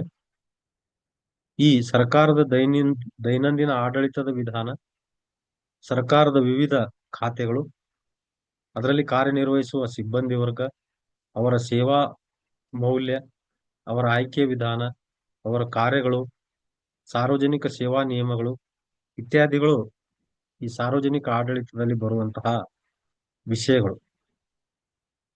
ಆದರೆ ಇತ್ತೀಚಿನ ದಿನಗಳಲ್ಲಿ ಸಾರ್ವಜನಿಕ ಆಡಳಿತವನ್ನ ರಾಜ್ಯಶಾಸ್ತ್ರದಂತೆ ಪ್ರತ್ಯೇಕ ಶಾಸ್ತ್ರವಾಗಿ ಕೆಲವು ಮುಂದುವರಿದ ರಾಷ್ಟ್ರ ಮತ್ತು ವಿಶ್ವವಿದ್ಯಾಲಯಗಳಲ್ಲಿ ಅಧ್ಯಯನ ಮಾಡುವುದನ್ನು ನಾವಿಲ್ಲಿ ನೋಡ್ತೀವಿ. 6ನೇದ್ದು, ಅದರಂತೆ ಇತ್ತೀಚೆಗೆ ಕೆಲವು ವಿಷಯಗಳು ರಾಜ್ಯಶಾಸ್ತ್ರ ಅಧ್ಯಯನ ವ್ಯಾಪ್ತಿಯಲ್ಲಿ ಸೇರಿಕೊಂಡಿವೆ ಅಂತ ಹೇಳ್ಬೋದು. ಮಾನವನ ವರ್ತನೆ, ಬಲ, ಶಕ್ತಿ, ಅಧಿಕಾರ, ಪ್ರಭಾವ, ನ್ಯಾಯತೆ ಇತ್ಯಾದಿ ವಿಷಯಗಳು ಕೂಡ ರಾಜ್ಯಶಾಸ್ತ್ರದ ವ್ಯಾಪ್ತಿಯಲ್ಲಿ ಸೇರಿಕೊಂಡಿವೆ ಅನ್ನೋದು. ಹೀಗೆ ಜಗತ್ತಿನ ಬೇರೆ ಬೇರೆ ಭಾಗದ ರಾಜ್ಯಶಾಸ್ತ್ರಜ್ಞರು ರಾಜ್ಯಶಾಸ್ತ್ರದ ಗುರಿ, ಧ್ಯೇಯ ಮತ್ತು ಉದ್ದೇಶಗಳನ್ನು ಕ್ರೋಢೀಕರಿಸಿ ಅದರ ವ್ಯಾಪ್ತಿಯಲ್ಲಿ ಬರುವ ವಿಷಯಗಳನ್ನ ಈ ಮೇಲೆ ಅಧ್ಯಯನ ಮಾಡಿದಂತಹ ಬೇರೆ ಬೇರೆ ಪಾಯಿಂಟ್ಸ್ ಗಳ ಮೂಲಕ ತಮ್ಮ ವಿಚಾರಗಳನ್ನ ವ್ಯಕ್ತಪಡಿಸಿದ್ದಾರೆ ಅನ್ನೋದು, ಅಥವಾ ಈ ಎಲ್ಲಾ ವಿಷಯಗಳು ರಾಜ್ಯಶಾಸ್ತ್ರದ ವ್ಯಾಪ್ತಿಯಲ್ಲಿ ಬರುತ್ತವೆ ಅಂತೇಳಿ ಹೇಳ್ಬೋದು.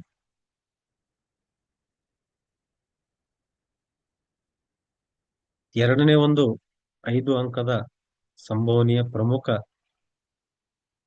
ಪ್ರಶ್ನೆ, ರಾಜಕೀಯ ಸಿದ್ಧಾಂತದ ಸ್ವರೂಪ ಅಥವಾ ಲಕ್ಷಣಗಳು. ರಾಜಕೀಯ ಸಿದ್ಧಾಂತದ ಸ್ವರೂಪ ಅಥವಾ ಪ್ರಮುಖ ಲಕ್ಷಣಗಳನ್ನು ನಾವು ಕೆಲವು ಅಂಶಗಳನ್ನ ಅಧ್ಯಯನ ಮಾಡೋದ್ರ ಮೂಲಕ ತಿಳಿದುಕೊಳ್ಳಬಹುದು. ಮೊದಲನೇ ಅಂಶ, ಮೊದಲನೇ ಪಾಯಿಂಟ್ಸ್, ಬೌದ್ಧಿಕ ಚಿಂತನೆಯ ಪ್ರತಿಫಲವಾಗಿದೆ ಅಂತೇಳಿ. It is the result of intellectual thought. ರಾಜಕೀಯ ಸಿದ್ಧಾಂತವು ಒಂದು ಸಾಮಾಜಿಕ, ಆರ್ಥಿಕ ಮತ್ತು ಸಾಂಸ್ಕೃತಿಕ ಪರಿಸರಗಳ ಪದ್ಧತಿಯನ್ನ ಸುಧಾರಿಸಲು ಅದು ಏನ್ ಮಾಡ್ತದೆ ಅಂದ್ರೆ ಅನೇಕ ಮಾರ್ಗಗಳನ್ನ, ಉಪಾಯಗಳನ್ನ ನೀಡುತ್ತದೆ. ಇದರಿಂದ ರಾಜ್ಯಶಾಸ್ತ್ರಜ್ಞರು ಬೌದ್ಧಿಕವಾಗಿ ಸಬಲರಾಗಿ ಬೇರೆ ಬೇರೆ ವಿಷಯಗಳ ಬಗ್ಗೆ ಚಿಂತನೆಗಳನ್ನ ಮಾಡಿ ತಮ್ಮ ಅಭಿಪ್ರಾಯಗಳನ್ನ ವ್ಯಕ್ತಪಡಿಸಲಿಕ್ಕೆ ಅಥವಾ ಅವಶ್ಯಕ ಬೇಡಿಕೆಗಳಿಗೆ ಅನುಗುಣವಾಗಿ ಜನರ ಸಂಕಷ್ಟಗಳಿಗೆ ಆದ್ಯತೆ ನೀಡಿ ಬೇರೆ ಬೇರೆ ರೀತಿಯ ರಾಜಕೀಯ ಸಿದ್ಧಾಂತಗಳನ್ನ ಬಳಕೆಗೆ ತರುತ್ತಾರೆ ಅನ್ನೋದು. ಅದಕ್ಕಾಗಿ ಮೊದಲನೇ ಪಾಯಿಂಟ್ಸ್ ಏನಂದ್ರ ಬೌದ್ಧಿಕ ಚಿಂತನೆಯ ಪ್ರತಿಫಲವಾಗಿದೆ ಅಂತೇಳಿ. ಅಂದರೆ ಬೇರೆ ಬೇರೆ ವಿಷಯಗಳಿಗೆ ಸಂಬಂಧಪಟ್ಟಂತೆ ಹೊಸ ಹೊಸ ಚಿಂತನೆಗಳು, ಹೊಸ ಹೊಸ ಸಿದ್ಧಾಂತಗಳು ರಾಜ್ಯಶಾಸ್ತ್ರವನ್ನ ಅಧ್ಯಯನ ಮಾಡಲಿಕ್ಕೆ ಸಹಾಯವಾಗುತ್ತದೆ ಅಂತೇಳಿ ಹೇಳ್ಬೋದು. ಎರಡನೇ ಪಾಯಿಂಟ್ಸು, ರಾಜಕೀಯ ವ್ಯವಸ್ಥೆಯು ಆಧಾರವಾಗಿದೆ ಅಂತೇಳಿ. The political system is the foundation. ಆಯಾ ರಾಜ್ಯದ ಸರ್ಕಾರ ವ್ಯವಸ್ಥೆಯ ಆಧಾರದ ಮೇಲೆ ರಾಜಕೀಯ ಸಿದ್ಧಾಂತ ಅಥವಾ ಚಿಂತನೆಗಳು ಅಸ್ತಿತ್ವಕ್ಕೆ ಬರುತ್ತವೆ. ರಾಜಕೀಯ ವ್ಯವಸ್ಥೆಯು ಸುಗಮವಾಗಿ ನಡೆಸಿಕೊಂಡು ಹೋಗುತ್ತಿದ್ದರೆ ಆಗ ಅದರ ಚಿಂತನೆಗೆ ಅವಕಾಶವಿರುವುದಿಲ್ಲ. ಆದರೆ ವ್ಯವಸ್ಥೆಯು ಹದಗೆಟ್ಟಾಗ, ಪರಿಸ್ಥಿತಿಯು ಕೈಮೀರುತ್ತಿದ್ದರೆ ಆಗ ಅದರ ಸುಧಾರಣೆಗೆ ಹೊಸ ಹೊಸ ವಿಚಾರಗಳು ಹುಟ್ಟಿಕೊಂಡು ಎಲ್ಲಾ ಬಗೆಯ ಚಿಂತನೆಗಳು ಗೋಚರವಾಗಿ ಸಮಸ್ಯೆಗಳ ನಿವಾರಣೆಗೆ ಸೂಕ್ತ ಸಿದ್ಧಾಂತಗಳು ಬೆಳಕಿಗೆ ಬರುತ್ತವೆ ಅಂತ ಹೇಳ್ಬೋದು. ಅದಕ್ಕಾಗಿ ರಾಜಕೀಯ ವ್ಯವಸ್ಥೆಯು ರಾಜಕೀಯ ಸಿದ್ಧಾಂತಗಳ ಹುಟ್ಟು ಮತ್ತು ಬೆಳವಣಿಗೆಗೆ ಕಾರಣವಾಗುತ್ತದೆ ಅಂತ. ಮೂರನೇ ಪಾಯಿಂಟ್ಸು, ವೈಜ್ಞಾನಿಕ ಪರೀಕ್ಷೆ ಮೂಲಕ ಸಿದ್ಧಾಂತಗಳ ರೂಪಿಸುವಿಕೆ. Formation of theories through scientific testing. ರಾಜ್ಯದಲ್ಲಿ ರಾಜಕೀಯ ವಿಜ್ಞಾನವು ಒಂದು ವೈಜ್ಞಾನಿಕ ನೀತಿ ನಿಯಮಗಳನ್ನು ಅನುಸರಿಸುವುದರ ಮೂಲಕ ಅನೇಕ ಸಮಸ್ಯೆಗಳಿಗೆ ವೈಜ್ಞಾನಿಕವಾಗಿ ಪರಿಹಾರಗಳನ್ನ ಕಂಡುಕೊಳ್ಳಿಕ್ಕೆ ಸಾಧ್ಯವಿದೆ ಅನ್ನೋದು. ಅಂದ್ರೆ ಸಿದ್ಧಾಂತಗಳ ಮೂಲಕ ಆ ಸಿದ್ಧಾಂತಗಳನ್ನ ಸಮಸ್ಯೆಗಳಿಗೆ ಪರಿಹಾರಗಳ ರೂಪದಲ್ಲಿ ವೈಜ್ಞಾನಿಕ ಪರೀಕ್ಷೆ ನಡೆಸಲಿಕ್ಕೆ, ಪರಿಹಾರಗಳನ್ನು ಕಂಡುಕೊಳ್ಳಿಕ್ಕೆ ಸಹಾಯಕ ಅನ್ನೋದು.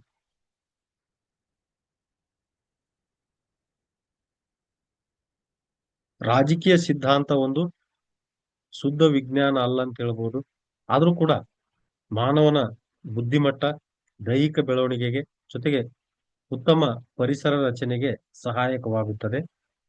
ಅಲ್ಲದೆ ರಾಜ್ಯವು ಸಮಾಜದೊಂದಿಗೆ ಬೇರೆ ಬೇರೆ ಹಂತಗಳಲ್ಲಿ ಎದುರಿಸುತ್ತಿರುವಂತಹ ಸವಾಲುಗಳು, ಸಮಸ್ಯೆಗಳು, ವ್ಯವಸ್ಥೆಗಳನ್ನು ವೈಜ್ಞಾನಿಕ ಪರೀಕ್ಷೆಯ ಮೂಲಕ ಸಿದ್ಧಾಂತಗಳನ್ನು ರೂಪಿಸಲು ಸಹಾಯವಾಗುತ್ತದೆ ಅಂತ ಹೇಳ್ಬೋದು. ಜೊತೆಗೆ ಇತರೆ ವಿಜ್ಞಾನ ವಿಷಯಗಳನ್ನ ಇಲ್ಲಿ ಬಳಸಲಾಗುತ್ತದೆ. ರಾಜಕೀಯ ವಿಜ್ಞಾನವು ಕೂಡ ಅನೇಕ ವಿಧಿವಿಧಾನಗಳನ್ನ ಸಂಯೋಜಿಸಿ ಮಾನವನ ಸಾಮಾಜಿಕ, ಆರ್ಥಿಕ ಮತ್ತು ರಾಜಕೀಯ ಪರಿಸ್ಥಿತಿಗಳ ಸುಧಾರಣೆಗೆ ಸಹಾಯಕವಾಗುತ್ತದೆ ಅನ್ನೋದು. ನಾಲ್ಕನೇ ಪಾಯಿಂಟ್ಸು, ರಾಜಕೀಯ ಸಿದ್ಧಾಂತಗಳು ಚಲನಾ ಗುಣವನ್ನು ಹೊಂದಿರುತ್ತವೆ. Political theory possesses a dynamic nature. ರಾಜಕೀಯ ಸಿದ್ಧಾಂತಗಳನ್ನು ಒಂದು ರಾಜ್ಯ ಮತ್ತು ಸಮಾಜದ ಪರಿಸ್ಥಿತಿಗೆ ಆಧಾರವಾಗಿ ರಚನೆ ಮಾಡಲಾಗುತ್ತದೆ. ಅಲ್ಲದೆ ಪರಿಸ್ಥಿತಿಗಳು ಬದಲಾದಂತೆ ಸುಧಾರಣೆಗಳನ್ನು ತರಲಾಗುತ್ತದೆ. ಅಲ್ಲದೆ ಪ್ರಜೆಗಳ ಬಯಕೆ, ಬೇಡಿಕೆ ಮತ್ತು ಚಿಂತನೆಗಳನ್ನು ಆಧರಿಸಿ ಜನರು ಅನುಸರಿಸಬೇಕಾದ ಕ್ರಮಗಳನ್ನು ಪರೀಕ್ಷೆಗೆ ಒಳಪಡಿಸಿ ಚಿಂತನೆಗಳಿಂದ ಹೊಸದಾದ ಸೂತ್ರ ಮತ್ತು ಪಾತ್ರಗಳ ಮೂಲಕ ಸಿದ್ಧಾಂತಗಳ ಗುಣಗಳನ್ನು ಹೆಚ್ಚಿಸಲಾಗುತ್ತದೆ. ಏಕೆಂದರೆ ರಾಜಕೀಯ ಸಿದ್ಧಾಂತಗಳು ಚಲನಾ ಗುಣವನ್ನ ಹೊಂದಿರುವುದರಿಂದ ಪರಿಸ್ಥಿತಿಯನ್ನು ಎದುರಿಸುವ ಶಕ್ತಿಯನ್ನು ಹೊಂದಿರುತ್ತದೆ.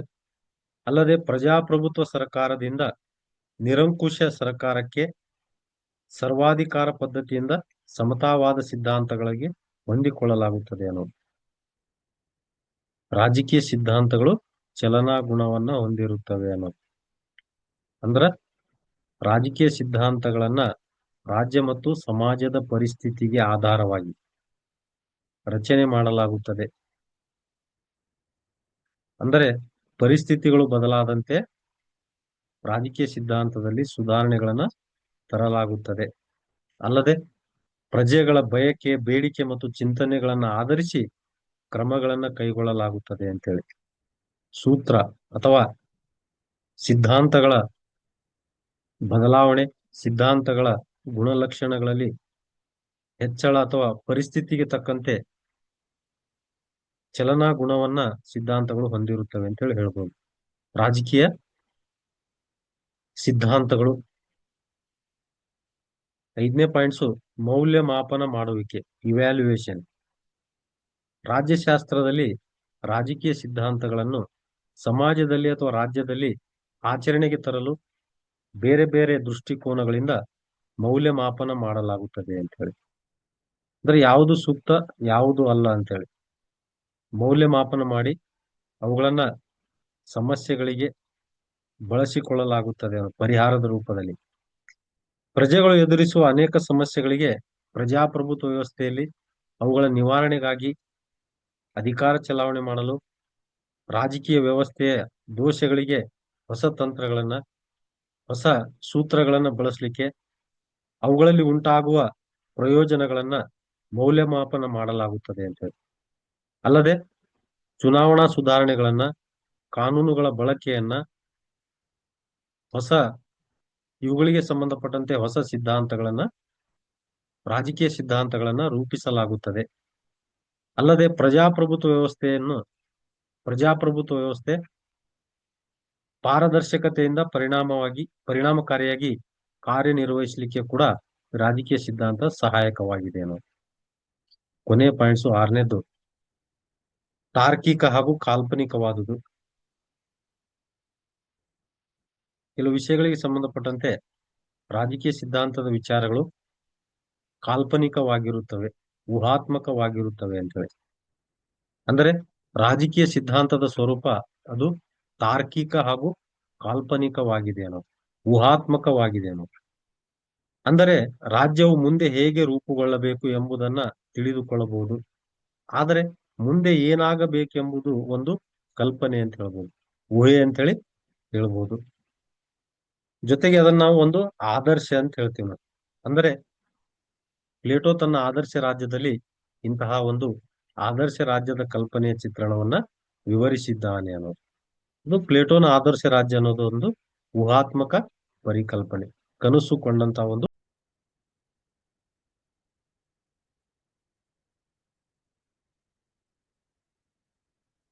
ಹತ್ತು ಅಂಕದ ಪ್ರಶ್ನೆ, ಪರೀಕ್ಷೆಯಲ್ಲಿ ಬರಬಹುದಾದ 10 ಅಂಕದ ಇಂಪಾರ್ಟೆಂಟ್ ಪ್ರಶ್ನೆ. ರಾಜ್ಯಶಾಸ್ತ್ರ ಅಧ್ಯಯನದ ಮಹತ್ವ, importance of the study of political science. ಏಕೆ ರಾಜ್ಯಶಾಸ್ತ್ರವನ್ನ ಅಧ್ಯಯನ ಮಾಡಬೇಕು, ರಾಜ್ಯಶಾಸ್ತ್ರವನ್ನ ಅಧ್ಯಯನ ಮಾಡುವುದರಿಂದ ಇರುವ ಪ್ರಯೋಜನಗಳು, ರಾಜ್ಯಶಾಸ್ತ್ರವನ್ನ ಅಧ್ಯಯನ ಮಾಡುವುದರಿಂದ ಯಾವ ವಿಷಯಗಳ ಬಗ್ಗೆ ತಿಳಿದುಕೊಳ್ಳಬಹುದು ಅನ್ನೋದು. ಪ್ರಸ್ತುತ ಯುಗದಲ್ಲಿ ಮಾನವನ ಎಲ್ಲಾ ಚಟುವಟಿಕೆಗಳ ರಂಗಗಳಲ್ಲಿ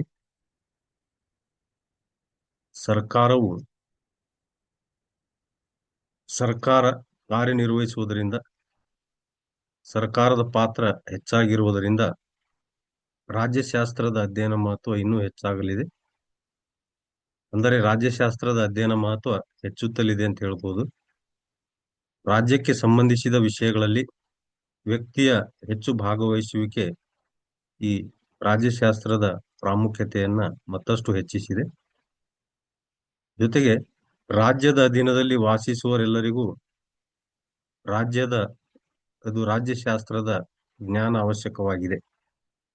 ಈ ಭೂಮಿ ಮೇಲೆ ವಾಸ ಮಾಡುವ ಪ್ರತಿಯೊಬ್ಬ ವ್ಯಕ್ತಿ ಒಂದಿಲ್ಲ ಒಂದು ರಾಜ್ಯಗಳಲ್ಲಿ ವಾಸ ಮಾಡುತ್ತಾನೆ. ಆ ರಾಜ್ಯಗಳಲ್ಲಿ ವಾಸ ಮಾಡುವ ಎಲ್ಲಾ ಜನರಿಗೂ ರಾಜ್ಯಶಾಸ್ತ್ರದ ಜ್ಞಾನ ತಿಳುವಳಿಕೆ ಅತ್ಯವಶ್ಯಕವಾಗಿದೆ ಅನ್ನೋದು. ಅದಕ್ಕಾಗಿಯೇ ಜಾರ್ಜ್ ಬರ್ನಾರ್ಡ್ ಶಾರ್ ಅವರು ರಾಜ್ಯಶಾಸ್ತ್ರದ ಪ್ರಾಮುಖ್ಯತೆ ಬಗ್ಗೆ ಹೀಗೆ ಹೇಳಿದ್ದಾರೆ: ಒಂದು ವಿಜ್ಞಾನವಾದ ರಾಜ್ಯಶಾಸ್ತ್ರದಿಂದ ಮಾತ್ರವೇ ನಾಗರಿಕತೆಯನ್ನು ಕಾಪಾಡಲು ಸಾಧ್ಯ ಎಂದು ಹೇಳಿದ್ದಾರೆ. ಜಾರ್ಜ್ ಬರ್ನಾರ್ಡ್ ಶಾರ್ ಅವರ ಪ್ರಕಾರ ರಾಜ್ಯಶಾಸ್ತ್ರದ ಪ್ರಾಮುಖ್ಯತೆ ಬಗ್ಗೆ ನೋಡುವುದಾದರೆ, ಒಂದು ವಿಜ್ಞಾನವಾದ ರಾಜ್ಯಶಾಸ್ತ್ರದಿಂದ ಮಾತ್ರವೇ ನಾಗರಿಕತೆಯನ್ನು ಕಾಪಾಡಲು ಸಾಧ್ಯ ಎಂದಿದ್ದಾರೆ. ಅಂದ್ರೆ ನಾಗರಿಕತೆಯ ಬೆಳವಣಿಗೆಗೆ ರಾಜ್ಯಶಾಸ್ತ್ರವು ತನ್ನದೇ ಆದ ರೀತಿಯಲ್ಲಿ ಪ್ರಭಾವ ಬೀರುತ್ತದೆ ಅನ್ನೋದು. ರಾಜ್ಯಶಾಸ್ತ್ರದ ಅಧ್ಯಯನವನ್ನು ಪ್ರಪ್ರಥಮ ಬಾರಿಗೆ ಪ್ರಾರಂಭಿಸಿದವರು ಗ್ರೀಕರು. ಗ್ರೀಕ್ ರಾಜಕೀಯ ತಜ್ಞರಾದ ಪ್ಲೇಟೋ ಮತ್ತು ಅರಿಸ್ಟಾಟಲ್ ರಾಜ್ಯಶಾಸ್ತ್ರವನ್ನ ಮಾಸ್ಟರ್ ಸೈನ್ಸ್ ಎಂದು ಕರೆದಿದ್ದಾರೆ. ಸರ್ವಶ್ರೇಷ್ಠ ವಿಜ್ಞಾನವೆಂದು ಅವರು ಕರೆದಿದ್ದಾರೆ. ಅದರಂತೆ ಭಾರತದಲ್ಲಿ ಕೌಟಿಲ್ಯನು ಕೂಡ ತನ್ನ ಅರ್ಥಶಾಸ್ತ್ರದಲ್ಲಿ ರಾಜನೀತಿ ಶಾಸ್ತ್ರಕ್ಕೆ ಹೆಚ್ಚು ಗೌರವ ಮತ್ತು ಮಹತ್ವವನ್ನ ನೀಡಿದ್ದಾನೆ. ರಾಬರ್ಟ್ ದಾಲ್ ಪ್ರಕಾರ ಮಾನವ ಕುಲದ ಅಸ್ತಿತ್ವಕ್ಕಾಗಿ ರಾಜಕಾರಣವು ಅನಿವಾರ್ಯವಾಗಿದೆ ಅಂತ ಹೇಳ್ತಾರೆ.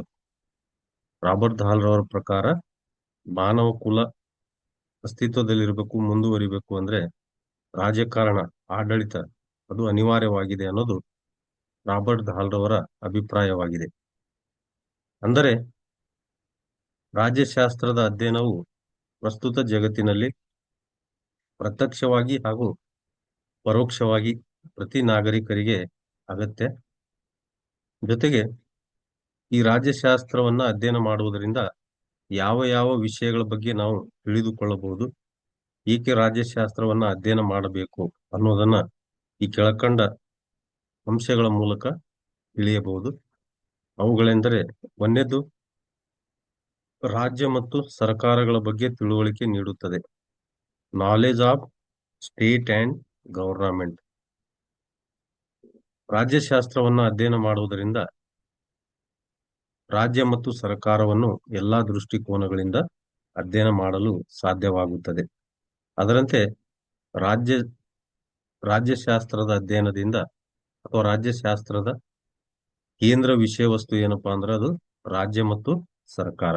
ಅದಕ್ಕಾಗಿ ರಾಜ್ಯ ಮತ್ತು ಸರ್ಕಾರಗಳ ಬಗ್ಗೆ ರಾಜ್ಯಶಾಸ್ತ್ರದ ಅಧ್ಯಯನದಿಂದ ಮಾತ್ರ ಅವುಗಳ ಕುರಿತು ತಿಳಿದುಕೊಳ್ಳಿಕ್ಕೆ ಸಹಾಯವಾಗುತ್ತದೆ ಅನ್ನೋದು.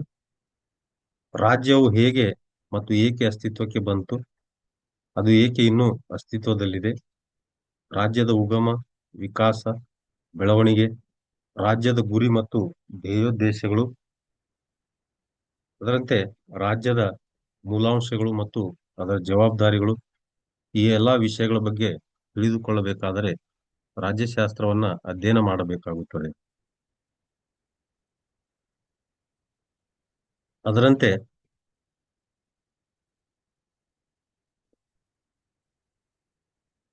ಸರ್ಕಾರದ ವಿಧಗಳು, ಸರ್ಕಾರದ ಗುರಿ ಮತ್ತು ಉದ್ದೇಶಗಳು, ಅದರ ಕಾರ್ಯಚಟುವಟಿಕೆ ಇತ್ಯಾದಿಗಳನ್ನು ತಿಳಿಯಲು ರಾಜ್ಯಶಾಸ್ತ್ರವನ್ನು ಅಧ್ಯಯನ ಮಾಡಬೇಕಾಗುತ್ತದೆ. ಎರಡನೇ ಪಾಯಿಂಟ್ಸು ಸುಸಂಸ್ಕೃತ ಜೀವನಕ್ಕೆ ಅಗತ್ಯವಾಗಿದೆ.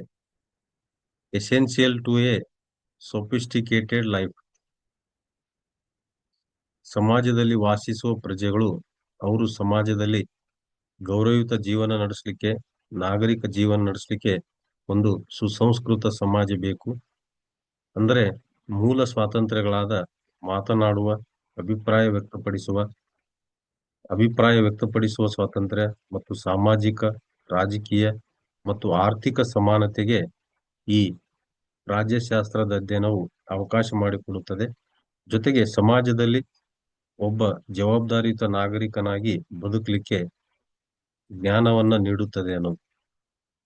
ಈ ರೀತಿಯ ವಾತಾವರಣವನ್ನ ಇಲ್ಲಿ ಸರ್ಕಾರ, ರಾಜ್ಯದ ಹೆಸರಿನಲ್ಲಿ ಸರ್ಕಾರ ಒದಗಿಸುತ್ತದೆ. ಅದಕ್ಕಾಗಿ ಇವು ಎಲ್ಲವುಗಳನ್ನ ತಿಳಿದುಕೊಳ್ಳಿಕ್ಕೆ ರಾಜ್ಯಶಾಸ್ತ್ರದ ಅಧ್ಯಯನ ಅವಶ್ಯಕವಾಗಿದೆ. ಅಂದರೆ ರಾಜ್ಯಶಾಸ್ತ್ರವು ಒಬ್ಬ ವ್ಯಕ್ತಿಯನ್ನ ಒಂದು ನಾಗರಿಕ ಮತ್ತು ಸುಸಂಸ್ಕೃತ ಸಮಾಜಕ್ಕೆ ಪರಿಚಯಿಸಲು ತನ್ನದೇ ಆದ ಪಾತ್ರವನ್ನ ವಹಿಸುತ್ತದೆ ಅನ್ನೋದು. ಅದಕ್ಕಾಗಿ ರಾಜ್ಯಶಾಸ್ತ್ರದ ಅಧ್ಯಯನವನ್ನು ಮಾಡುವ ವ್ಯಕ್ತಿಯು ಒಂದು ಸಮಾಜದಲ್ಲಿ ನಾಗರಿಕನಾಗಿ ಮತ್ತು ಸುಸಂಸ್ಕೃತ ಸಮಾಜದಲ್ಲಿ ಅವನು ಬಾಳಿ ಬದುಕಲಿಕ್ಕೆ ಸಾಧ್ಯವಿದೆ ಅನ್ನೋದು. 3ನೇ ಪಾಯಿಂಟ್ಸು ಹಕ್ಕು ಮತ್ತು ಕರ್ತವ್ಯಗಳ ಬಗ್ಗೆ ತಿಳುವಳಿಕೆ. Knowledge of rights and duties. ವ್ಯಕ್ತಿಯ ವ್ಯಕ್ತಿತ್ವದ ಬೆಳವಣಿಗೆಗೆ ಹಕ್ಕುಗಳು ಬೇಕೇ ಬೇಕು. ಹಕ್ಕುಗಳಿಲ್ಲದೆ ವ್ಯಕ್ತಿ ತಾನು ಅಂದುಕೊಂಡಂತೆ ತನ್ನ ವ್ಯಕ್ತಿತ್ವವನ್ನ ಬೆಳೆಸಿಕೊಳ್ಳಿಕ್ಕೆ ಸಾಧ್ಯವಿಲ್ಲ. ಹಕ್ಕುಗಳು ಅಂದ್ರ ವ್ಯಕ್ತಿಯ ವ್ಯಕ್ತಿತ್ವ ವಿಕಾಸಕ್ಕೆ ಅವಶ್ಯಕವಾಗಿರುವ ವಾತಾವರಣವನ್ನ ಒದಗಿಸಿಕೊಡುವ ವ್ಯವಸ್ಥೆಯನ್ನ ನಾವೇನಂತ ಕರಿತೀವಿ, ಹಕ್ಕುಗಳು ಅಂತೇಳಿ ಕರಿತೀವಿ. ಈ ಹಕ್ಕುಗಳನ್ನ ನಾವು ರಾಜ್ಯಶಾಸ್ತ್ರದಲ್ಲಿ ಅಧ್ಯಯನ ಮಾಡುತ್ತೇವೆ. ಅಂದರೆ ರಾಜ್ಯಶಾಸ್ತ್ರದ ಅಧ್ಯಯನದಿಂದ ಮಾತ್ರ ಹಕ್ಕುಗಳ ಬಗ್ಗೆ, ಅದರ ಮಹತ್ವ, ನಮ್ಮ ಜೀವನದಲ್ಲಿ ಹಕ್ಕುಗಳ ಪಾತ್ರದ ಬಗ್ಗೆ ತಿಳಿದುಕೊಳ್ಳಿಕ್ಕೆ ಸಾಧ್ಯವಿದೆ. ಒಂದು ರಾಜ್ಯದ ಅಡಿಯಲ್ಲಿ ವಾಸಿಸುವ ವ್ಯಕ್ತಿ ಹಕ್ಕುಗಳ ಬಗ್ಗೆ ತಿಳಿದುಕೊಳ್ಳಬೇಕು. ಹಕ್ಕುಗಳ ದುರುಪಯೋಗ ಅಥವಾ ಉಲ್ಲಂಘನೆ ಆಗುವುದನ್ನ ತಿಳಿದುಕೊಳ್ಳಲು ಅವನು ರಾಜ್ಯಶಾಸ್ತ್ರವನ್ನ ಅಧ್ಯಯನ ಮಾಡಬೇಕಾಗುತ್ತೆ. ಹಕ್ಕು ಮತ್ತು ಕರ್ತವ್ಯಗಳು ಒಂದೇ ನಾಣ್ಯದ ಎರಡು ಮುಖಗಳಿದ್ದಂತೆ. ರಾಜ್ಯದಲ್ಲಿ ವಾಸಿಸುವ ನಾವುಗಳು ಜವಾಬ್ದಾರಿಯುತ ಪ್ರಜೆಗಳಾಗಿ ನಾವು ರಾಷ್ಟ್ರಕ್ಕಾಗಿ ಸಲ್ಲಿಸುವ ಸೇವೆಯೇ ಕರ್ತವ್ಯಗಳು ಅಂತೇಳಿ. ಒಂದು ರಾಜ್ಯದಲ್ಲಿ ವಾಸ ಮಾಡುವ ವ್ಯಕ್ತಿಗಳು ರಾಜ್ಯದಿಂದ ಹಕ್ಕುಗಳನ್ನ ಪಡೆದು ತನ್ನ ವ್ಯಕ್ತಿತ್ವವನ್ನ ವಿಕಾಸಗೊಳಿಸಿಕೊಳ್ಳುತ್ತಾನೆ. ಅದಕ್ಕಾಗಿ ರಾಜ್ಯದ ಋಣ ಅವನ ಮೇಲೆ ಇರುತ್ತದೆ. ಆ ರಾಜ್ಯದ ಋಣವನ್ನ ತೀರಿಸ್ಬೇಕಲ್ಲ, ಹಕ್ಕುಗಳ ಋಣವನ್ನ ತೀರಿಸ್ಬೇಕಲ್ಲ, ಅವುಗಳನ್ನ ಕರ್ತವ್ಯಗಳ ರೂಪದಲ್ಲಿ ತೀರಿಸಬೇಕಾಗುತ್ತದೆ ಅಂತ ಹೇಳಿ. ಅದಕ್ಕಾಗಿ ನಮ್ಮ ಸಂವಿಧಾನದ ಭಾಗ 3ರಲ್ಲಿ 12ರಿಂದ 35ರವರೆಗಿನ ವಿಧಿಗಳು 6 ಮೂಲಭೂತ ಹಕ್ಕುಗಳ ಬಗ್ಗೆ ನಮಗ ಮಾಹಿತಿ ನೀಡುತ್ತವೆ. ಅದರಂತೆ ಭಾಗ 4A ನ 51A ವಿಧಿಯಲ್ಲಿ 11 ಮೂಲಭೂತ ಕರ್ತವ್ಯಗಳ ಪಟ್ಟಿಯನ್ನು ಕೂಡ ನಾವಿಲ್ಲಿ ನೋಡ್ತೀವಿ. ಅದಕ್ಕಾಗಿ ಇಲ್ಲಿ ನಾವು ಹಕ್ಕುಗಳಿಗಿಂತ ಕರ್ತವ್ಯಗಳಿಗೆ ಹೆಚ್ಚಿನ ಆದ್ಯತೆಯನ್ನ ನೀಡಬೇಕಾಗುತ್ತದೆ ಅಂತ ಹೇಳಿ. ಇದನ್ನ ನಾವು ತಿಳ್ಕೋಬೇಕು ಅಂದ್ರೆ ರಾಜ್ಯಶಾಸ್ತ್ರವನ್ನ ಅಧ್ಯಯನ ಮಾಡಬೇಕಾಗುತ್ತದೆ. 4ನೇ ಒಂದು ಅಂಶ ಸರ್ಕಾರದ ಕಾರ್ಯನಿರ್ವಹಣೆಯ ಮಾಹಿತಿ. Information of government performance. ಪ್ರಜೆಗಳು ಸರ್ಕಾರದ ಅಧೀನಕ್ಕೊಳಪಟ್ಟು ಜೀವನವನ್ನ ಸಾಗಿಸುತ್ತಾರೆ. ಅಂದರೆ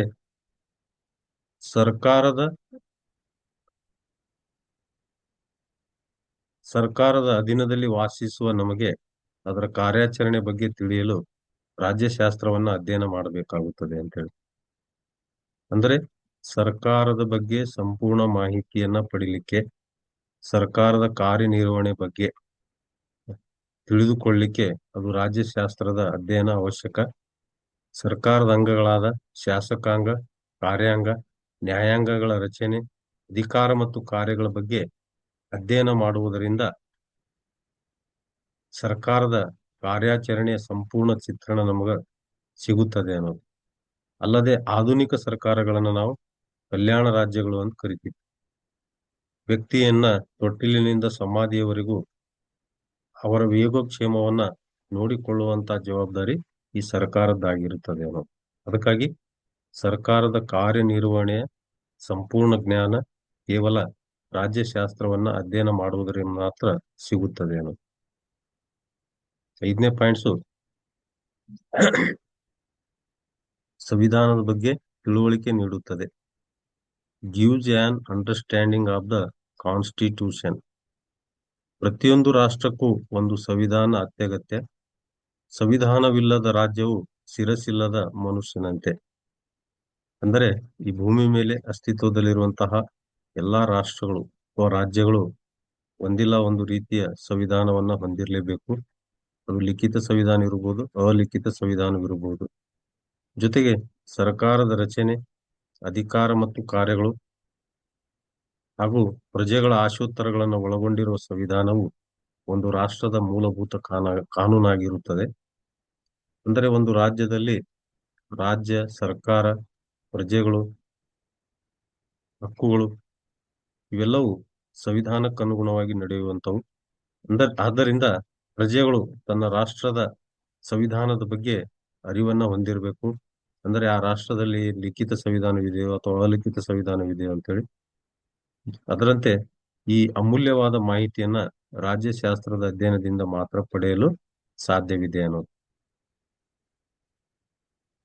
6ನೇ ಪಾಯಿಂಟ್ಸ್, ರಾಜಕೀಯ ಪಕ್ಷಗಳು ಮತ್ತು ಸಾರ್ವಜನಿಕ ಅಭಿಪ್ರಾಯ, political parties and public opinion. ವಿಶ್ವದಲ್ಲಿ ಕಂಡುಬರುವ ಬೇರೆ ಬೇರೆ ದೇಶಗಳಲ್ಲಿನ ರಾಜಕೀಯ ಪಕ್ಷಗಳ ಪಾತ್ರ ಮತ್ತು ಅಭಿಪ್ರಾಯ ತನ್ನದೇ ಆದ ಮಹತ್ವವನ್ನು ಪಡೆದಿದೆ. ಅಂದರೆ ರಾಜಕೀಯ ಪಕ್ಷಗಳು ಮತ್ತು ಸಾರ್ವಜನಿಕ ಅಭಿಪ್ರಾಯ ಈ ಒಂದು ವಿಷಯಗಳ ಬಗ್ಗೆ ತಿಳ್ಕೋಬೇಕು ಅಂದ್ರೆ ರಾಜ್ಯಶಾಸ್ತ್ರವನ್ನ ಅಧ್ಯಯನ ಮಾಡಬೇಕು. ರಾಜ್ಯಶಾಸ್ತ್ರದ ಅಧ್ಯಯನವು ಸಾರ್ವಜನಿಕ ಅಭಿಪ್ರಾಯ ಮತ್ತು ರಾಜಕೀಯ ಪಕ್ಷಗಳ ಪ್ರಾಮುಖ್ಯತೆ, ಅವುಗಳ ಅವಶ್ಯಕತೆ, ಪಕ್ಷ ಪದ್ಧತಿ, ವಿಧಗಳು, ಅವುಗಳ ಧ್ಯೇಯೋದ್ದೇಶಗಳು, ಅವುಗಳ ಕರ್ತವ್ಯಗಳ ಮೇಲೆ ಬೆಳಕು ಚೆಲ್ಲುತ್ತದೆ. ಜೊತೆಗೆ ಪ್ರಜಾಪ್ರಭುತ್ವ ವ್ಯವಸ್ಥೆಯಲ್ಲಿ ಸರ್ಕಾರಗಳು ಯಶಸ್ವಿಯಾಗಿ ಕಾರ್ಯನಿರ್ವಹಿಸಬೇಕಂದ್ರ ಪಕ್ಷಗಳು ಬೇಕೇ ಬೇಕು. ಪಕ್ಷಗಳ ಬಗ್ಗೆ ತಿಳಿದುಕೊಳ್ಳಿಕ್ಕೆ ರಾಜ್ಯಶಾಸ್ತ್ರವನ್ನ ಅಧ್ಯಯನ ಮಾಡಬೇಕಾಗುತ್ತದೆ. ರಾಜಕೀಯ ಪಕ್ಷಗಳನ್ನ ಪ್ರಜಾಪ್ರಭುತ್ವದ ಬೆನ್ನೆಲುಬುಗಳು ಅಂತೇಳಿ ಕರೆಯಲಾಗುತ್ತದೆ. ರಾಜಕೀಯ ಪಕ್ಷಗಳಿಲ್ಲದೆ ಪ್ರಜಾಪ್ರಭುತ್ವವನ್ನ ಅಥವಾ ಸರ್ಕಾರದ ಕಾರ್ಯನಿರ್ವಹಣೆಯನ್ನ ಊಹಿಸಿಕೊಳ್ಳಿಕ್ಕೆ ಸಾಧ್ಯವಿಲ್ಲ ಅಂತೇಳಿ ಹೇಳ್ಬೋದು. ಅದಕ್ಕಾಗಿ ಈ ರಾಜಕೀಯ ಪಕ್ಷಗಳು ಮತ್ತು ಸಾರ್ವಜನಿಕ ಅಭಿಪ್ರಾಯದ ಬಗ್ಗೆ ಒಂದು ವಿಷಯದ ಬಗ್ಗೆ ಅಥವಾ ಸರ್ಕಾರದ ಯೋಜನೆ ಬಗ್ಗೆ, ಕಾರ್ಯನಿರ್ವಹಣೆ ಬಗ್ಗೆ ಹೆಚ್ಚಿನ ಜನರು ತಮ್ಮ ಸಮ್ಮತಿಯನ್ನು ವ್ಯಕ್ತಪಡಿಸುವುದನ್ನ ನಾವು ಸಾರ್ವಜನಿಕ ಅಭಿಪ್ರಾಯ ಅಂತೇಳಿ ಕರಿತೀವಿ. ಈ ರಾಜಕೀಯ ಪಕ್ಷಗಳು ಪಕ್ಷ ಪದ್ಧತಿ, ಏನು ಏಕಪಕ್ಷ ಪದ್ಧತಿ ಇದೆಯೋ, ಬಹುಪಕ್ಷ ಪದ್ಧತಿ ಇದೆಯೋ ಅಥವಾ ದ್ವಿಪಕ್ಷ ಪದ್ಧತಿ ಇದೆ, ಆ ಪಕ್ಷಗಳ ವಿಧಗಳು, ಅವುಗಳ ಧ್ಯೇಯೋದ್ದೇಶಗಳು, ಅವುಗಳ ಕರ್ತವ್ಯ, ಅಧಿಕಾರಕ್ಕೆ ಬಂದಾಗ ಚುನಾವಣೆಯಲ್ಲಿ ಬಹುಮತ ಪಡೆದು ಅಧಿಕಾರಕ್ಕೆ ಬಂದ ಮೇಲೆ ಯಾವ ರೀತಿ ಕಾರ್ಯನಿರ್ವಹಣೆಯನ್ನ ಮಾಡುತ್ತವೆ. ಜೊತೆಗೆ ಪ್ರಜಾಪ್ರಭುತ್ವ ಯಶಸ್ವಿ ಆಗ್ಬೇಕಂದ್ರ ರಾಜಕೀಯ ಪಕ್ಷಗಳು ಬೇಕೇ ಬೇಕು ಅಂತೇಳಿ.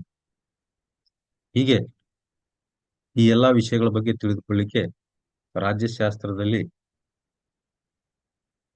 ಈ ರಾಜಕೀಯ ಪಕ್ಷಗಳು ಮತ್ತು ಸಾರ್ವಜನಿಕ ಅಭಿಪ್ರಾಯ ಈ ವಿಷಯದ ಬಗ್ಗೆ ರಾಜ್ಯಶಾಸ್ತ್ರದ ಅಧ್ಯಯನದಿಂದ ಮಾತ್ರ ತಿಳಿದುಕೊಳ್ಳಿಕ್ಕೆ ಸಾಧ್ಯವಿದೆ. 7ನೇ ಪಾಯಿಂಟ್ಸ್, ವಿಶ್ವ ಶಾಂತಿ ಸ್ಥಾಪನೆಗಾಗಿ, for the establishment of world peace. ಜಗತ್ತಿನಲ್ಲಿ ಇಲ್ಲಿಯವರೆಗೆ 2 ಮಹಾಯುದ್ಧಗಳು ಸಂಭವಿಸಿದ್ದು, ಮೊದಲನೇ ಮಹಾಯುದ್ಧ 1914ರಲ್ಲಿ ಪ್ರಾರಂಭವಾಗಿ 1918ರಲ್ಲಿ ಮುಕ್ತಾಯವಾಗಿದೆ ಅನ್ನೋದು. ಎರಡನೇ ಮಹಾಯುದ್ಧ 1939ರಲ್ಲಿ ಪ್ರಾರಂಭವಾಗಿ 1945ರವರೆಗೆ ನಡೆದಿದೆ ಅನ್ನೋದು. ಈ 2 ಮಹಾಯುದ್ಧಗಳಿಂದ ಹಲವಾರು ಸಾವು ನೋವು, ಆರ್ಥಿಕವಾಗಿ ಹಾನಿ ಉಂಟಾಗಿದೆ. ಅದಕ್ಕಾಗಿ ವಿಶ್ವದ ಜನರು ಇಂದು ಕೂಡ ಈ ಒಂದು ಜಗತ್ತಿನಲ್ಲಿ ವಿಶ್ವ ಶಾಂತಿಗಾಗಿ ಹಾತೊರೆಯುತ್ತಿದ್ದಾರೆ ಅನ್ನೋದು. ಇಂದಿನ ಅಂತಾರಾಷ್ಟ್ರೀಯ ವ್ಯವಸ್ಥೆಯಲ್ಲಿ ಶಾಂತಿ ಅನ್ನೋದು ಕೂಡ ಅದು ಅನಿವಾರ್ಯವೂ ಆಗಿದೆ ಅಂತ ಹೇಳ್ಬೋದು. ಜೊತೆಗೆ ರಾಜ್ಯಗಳ ನಡುವೆ ಇಂದು ಉದ್ಭವಿಸಬಹುದಾದ ಭಿನ್ನಾಭಿಪ್ರಾಯಗಳನ್ನು ಬಗೆಹರಿಸಲು ವಿಶ್ವಸಂಸ್ಥೆ ಪ್ರಯತ್ನಿಸುತ್ತಿದೆ. ಅಲ್ಲದೆ ಯುದ್ಧದ ಕಾರಣಗಳು, ಅದರಿಂದ ಆಗುವ ಪರಿಣಾಮಗಳು ಮತ್ತು ಅದಕ್ಕೆ ಪರಿಹಾರಗಳು, ಯುದ್ಧ ತಡೆಯಲು ಅನುಸರಿಸಬೇಕಾದ ಮಾರ್ಗೋಪಾಯಗಳನ್ನು ತಿಳಿದುಕೊಳ್ಳಿಕ್ಕೆ ರಾಜ್ಯಶಾಸ್ತ್ರದ ಅಧ್ಯಯನ ಅವಶ್ಯಕವಾಗಿದೆ ಅಂತ ಹೇಳ್ಬೋದು. ರಾಜ್ಯಗಳ ನಡುವಿನ ಒಪ್ಪಂದ, ಶಾಂತಿ, ಯುದ್ಧ, ಯುದ್ಧದ ಕಾರಣಗಳು, ಅದರಿಂದ ಆಗುವ ಪರಿಣಾಮಗಳು, ಅದಕ್ಕೆ ಪರಿಹಾರಗಳು, ಯುದ್ಧವನ್ನು ಹೇಗೆ ತಡೆಗಟ್ಟಬಹುದು, ಅದಕ್ಕೆ ಇರುವ ಮಾರ್ಗೋಪಾಯಗಳು, ವಿಶ್ವಸಂಸ್ಥೆ, ಹಲವಾರು ಪ್ರಾದೇಶಿಕ ಸಂಘಟನೆಗಳು, ಹೀಗೆ ಹಲವಾರು ವಿಷಯಗಳ ಬಗ್ಗೆ ತಿಳಿದುಕೊಳ್ಳಿಕ್ಕೆ ಅಂತಾರಾಷ್ಟ್ರೀಯ ಸಂಬಂಧಗಳಲ್ಲಿ ಅದರಲ್ಲೂ ರಾಜ್ಯಶಾಸ್ತ್ರವನ್ನ ಅಧ್ಯಯನ ಮಾಡಬೇಕಾಗುತ್ತದೆ ಅನ್ನೋದು. ಜೊತೆಗೆ ಜಾಗತಿಕವಾಗಿ ವಿಶ್ವಶಾಂತಿ ಹೇಗೆ ಸ್ಥಾಪನೆ ಮಾಡಬೇಕು ಅದರ ಬಗ್ಗೆ ತಿಳಿದುಕೊಳ್ಳಲು ರಾಜ್ಯಶಾಸ್ತ್ರದ ಅಧ್ಯಯನ ಮುಖ್ಯವಾಗಿದೆ. 8ನೇ ಪಾಯಿಂಟ್ಸು ಅಧಿಕಾರದ ದುರುಪಯೋಗ ತಡೆಯಲು, to prevent abuse of power. ಆಧುನಿಕ ರಾಜ್ಯಗಳನ್ನ ನಾವು ಕಲ್ಯಾಣ ರಾಜ್ಯಗಳು ಅಂತೇಳಿ ಕರಿತೀವಿ. ಆಧುನಿಕ ಪ್ರಜಾಸತ್ತಾತ್ಮಕ ರಾಜ್ಯಗಳು ಪ್ರಜೆಗಳಿಗೆ ಮೂಲಭೂತ ಸೌಕರ್ಯಗಳನ್ನು ಒದಗಿಸುವಂತಹ ಜವಾಬ್ದಾರಿಯನ್ನು ಹೊಂದಿವೆ. ಹೀಗೆ ಸರ್ಕಾರದ ಕಾರ್ಯಕ್ಷೇತ್ರ ಇಂದು ವಿಶಾಲವಾಗಿದೆ ಅಂತ ಹೇಳ್ಬೋದು. ಜೊತೆಗೆ ಅಧಿಕಾರದ ದುರುಪಯೋಗವಾಗುವುದನ್ನ ತಡೆಯುವ ಜವಾಬ್ದಾರಿ ಪ್ರಜೆಗಳ ಮೇಲಿದೆ. ಇದನ್ನು ತಡೆಯಲು ರಾಜ್ಯಶಾಸ್ತ್ರದ ಅಧ್ಯಯನ ಅವಶ್ಯಕವಾಗಿದೆ ಅನ್ನೋದು. ಪ್ರಜಾಪ್ರಭುತ್ವ ವ್ಯವಸ್ಥೆಯಲ್ಲಿ ಪ್ರಜೆಗಳಿಗೆ ಮೂಲ ಸೌಕರ್ಯಗಳನ್ನ ಒದಗಿಸುವಂತ ಜವಾಬ್ದಾರಿ ಸರ್ಕಾರದ ಮೇಲಿದೆ. ಜೊತೆಗೆ ಸರ್ಕಾರದ ಕಾರ್ಯಕ್ಷೇತ್ರ ಇಂದು ವಿಶಾಲವಾಗಿದೆ. ಜೊತೆಗೆ ಅಧಿಕಾರ ದುರುಪಯೋಗವಾಗುವುದನ್ನ ತಡೆಯುವ ಜವಾಬ್ದಾರಿ ಅದು ಪ್ರಜೆಗಳ ಮೇಲಿದೆ. ಈ ಎಲ್ಲಾ ವಿಷಯಗಳ ಬಗ್ಗೆ ತಿಳ್ಕೋಬೇಕು ಅಂದ್ರ ರಾಜ್ಯಶಾಸ್ತ್ರದ ಅಧ್ಯಯನ ಅವಶ್ಯಕವಾಗಿದೆ ಅನ್ನೋದು. ಅದರಂತೆ ಕಲ್ಯಾಣ ರಾಜ್ಯ ಸ್ಥಾಪನೆ ಮಾಡಲು ಸರ್ಕಾರ ಮತ್ತು ಪ್ರಜೆಗಳ ನಡುವೆ ಉತ್ತಮ ಬಾಂಧವ್ಯ, ಉತ್ತಮ ಸಂಬಂಧ ಇರಬೇಕು ಅನ್ನೋದು. ಸರ್ಕಾರ ಮತ್ತು ಪ್ರಜೆಗಳ ನಡುವಿನ ಸಂಬಂಧವನ್ನ ನಾವು ತಿಳ್ಕೋಬೇಕು ಅಂದ್ರ ರಾಜ್ಯಶಾಸ್ತ್ರವನ್ನ ಅಧ್ಯಯನ ಮಾಡಬೇಕಾಗುತ್ತದೆ. 9ನೇ ಪಾಯಿಂಟ್ಸು ತೌಲನಿಕ ರಾಜಕೀಯದ ಬಗ್ಗೆ ತಿಳಿಯಲು, to learn about comparative politics. ತೌಲನಿಕ ರಾಜಕೀಯವೆಂದರೆ ಜಗತ್ತಿನ ಬೇರೆ ಬೇರೆ ರಾಷ್ಟ್ರಗಳ ರಾಜಕೀಯ ವ್ಯವಸ್ಥೆ, ಆಡಳಿತ ವ್ಯವಸ್ಥೆ, ಸರ್ಕಾರ, ಪಕ್ಷ ಪದ್ಧತಿ, ಆಡಳಿತ ಪದ್ಧತಿ ಅವುಗಳನ್ನ ಹೋಲಿಕೆ ಮಾಡಿ ಅಧ್ಯಯನ ಮಾಡುವುದು. ವಿಶ್ವದಲ್ಲಿ ಹಲವಾರು ರಾಷ್ಟ್ರಗಳು ಅಸ್ತಿತ್ವದಲ್ಲಿವೆ. ಪ್ರತಿಯೊಂದು ರಾಷ್ಟ್ರ ತನ್ನದೇ ಆದ ಸಂಸ್ಕೃತಿ, ನಾಗರಿಕತೆ, ಜೀವನ ಶೈಲಿಗಳಿಂದ ಕೂಡಿದೆ. ಅದಕ್ಕನುಗುಣವಾಗಿ ತಮ್ಮದೇ ಆದ ಸರ್ಕಾರ, ಸಂವಿಧಾನಗಳನ್ನ ಅವು ಹೊಂದಿರುತ್ತವೆ. ನಾವು ರಾಜ್ಯಶಾಸ್ತ್ರವನ್ನ ಅಧ್ಯಯನ ಮಾಡುವುದರ ಮೂಲಕ ವಿಶ್ವದ ಬೇರೆ ಬೇರೆ ರಾಷ್ಟ್ರಗಳಲ್ಲಿನ ನಾನಾ ರೀತಿಯ ಸರ್ಕಾರಗಳನ್ನ, ಸಂವಿಧಾನಗಳನ್ನ, ಅವುಗಳಲ್ಲಿನ ಉತ್ತಮ ರಾಜಕೀಯ ವ್ಯವಸ್ಥೆಗಳನ್ನ ಹೋಲಿಕೆ ಮಾಡಿ ಅಧ್ಯಯನ ಮಾಡಲು ಸಾಧ್ಯವಾಗುತ್ತದೆ. ಅಂದ್ರೆ ಇಲ್ಲಿ ಬೇರೆ ಬೇರೆ ರಾಷ್ಟ್ರಗಳು, ಅಮೆರಿಕಾದಲ್ಲಿರೋ ಸರ್ಕಾರ ಪದ್ಧತಿ, ಅಲ್ಲಿನ ಪಕ್ಷ ಪದ್ಧತಿ, ಅಲ್ಲಿನ ಆಡಳಿತ ವ್ಯವಸ್ಥೆ, ಅಲ್ಲಿನ ಸಂಸ್ಕೃತಿ, ಇಂಗ್ಲೆಂಡ್ನಲ್ಲಿರುವ ಸರ್ಕಾರ ಪದ್ಧತಿ, ಅಲ್ಲಿನ ಆಡಳಿತ ವ್ಯವಸ್ಥೆ, ಅಲ್ಲಿನ ಪಕ್ಷ ಪದ್ಧತಿ, ಅಲ್ಲಿರುವ ಹಕ್ಕುಗಳು, ಭಾರತದಲ್ಲಿ ಕೂಡ ಇವೆಲ್ಲವುಗಳನ್ನ ಹೋಲಿಕೆ ಮಾಡಿ ಅಧ್ಯಯನ ಮಾಡುವುದು. ಅದಕ್ಕಾಗಿ ಈ ತೌಲನಿಕ ರಾಜಕೀಯದ ಬಗ್ಗೆ ತಿಳಿದುಕೊಳ್ಳಲು ರಾಜ್ಯಶಾಸ್ತ್ರದ ಅಧ್ಯಯನ ಅವಶ್ಯಕವಾಗಿದೆ ಅಂತ ಹೇಳ್ಬೋದು. 10ನೇ ಪಾಯಿಂಟ್ಸು ರಾಜಕೀಯ ಸಿದ್ಧಾಂತಗಳ ಬಗ್ಗೆ ಜ್ಞಾನ, ನಾಲೆಜ್ ಆಫ್ ಪೊಲಿಟಿಕಲ್ ಥಿಯರೀಸ್.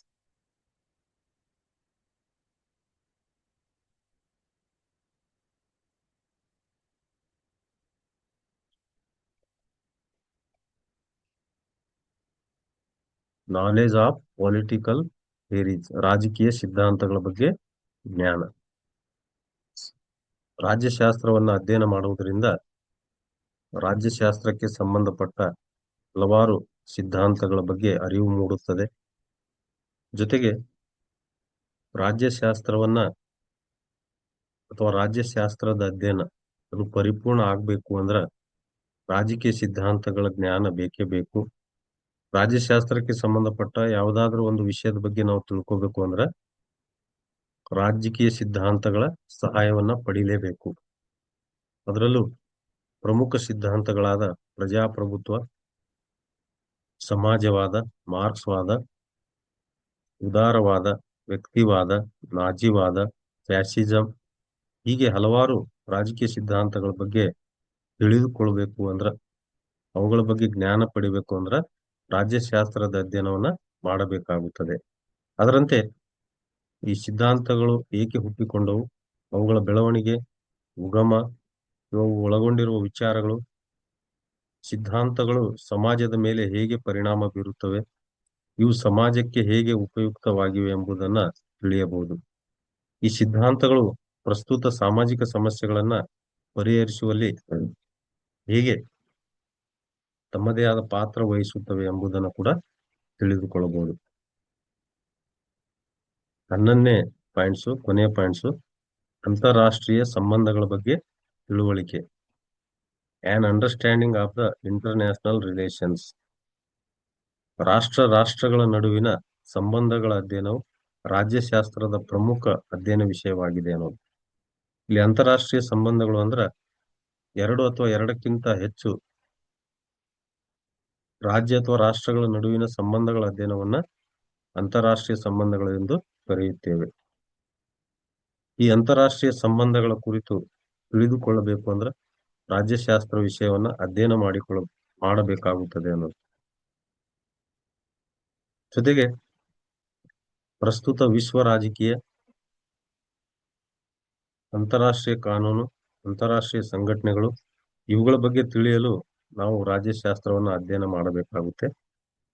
ಖಾಸಗೀಕರಣ, ಜಾಗತೀಕರಣ ಮತ್ತು ಉದಾರೀಕರಣ ತತ್ವಗಳು, ವಿವಿಧ ರಾಷ್ಟ್ರಗಳು ಪರಸ್ಪರವಾಗಿ ಇವತ್ತಿನ ದಿನ ಹತ್ತಿರಕ್ಕೆ ಬಂದಿವೆ ಅನ್ನೋದು. ಇದು ಕೂಡ ಈ ವಿಷಯದ ಕುರಿತು ತಿಳಿದುಕೊಳ್ಳಿಕ್ಕೆ ರಾಜ್ಯಶಾಸ್ತ್ರವನ್ನು ಅಧ್ಯಯನ ಮಾಡಬೇಕಾಗುತ್ತೆ.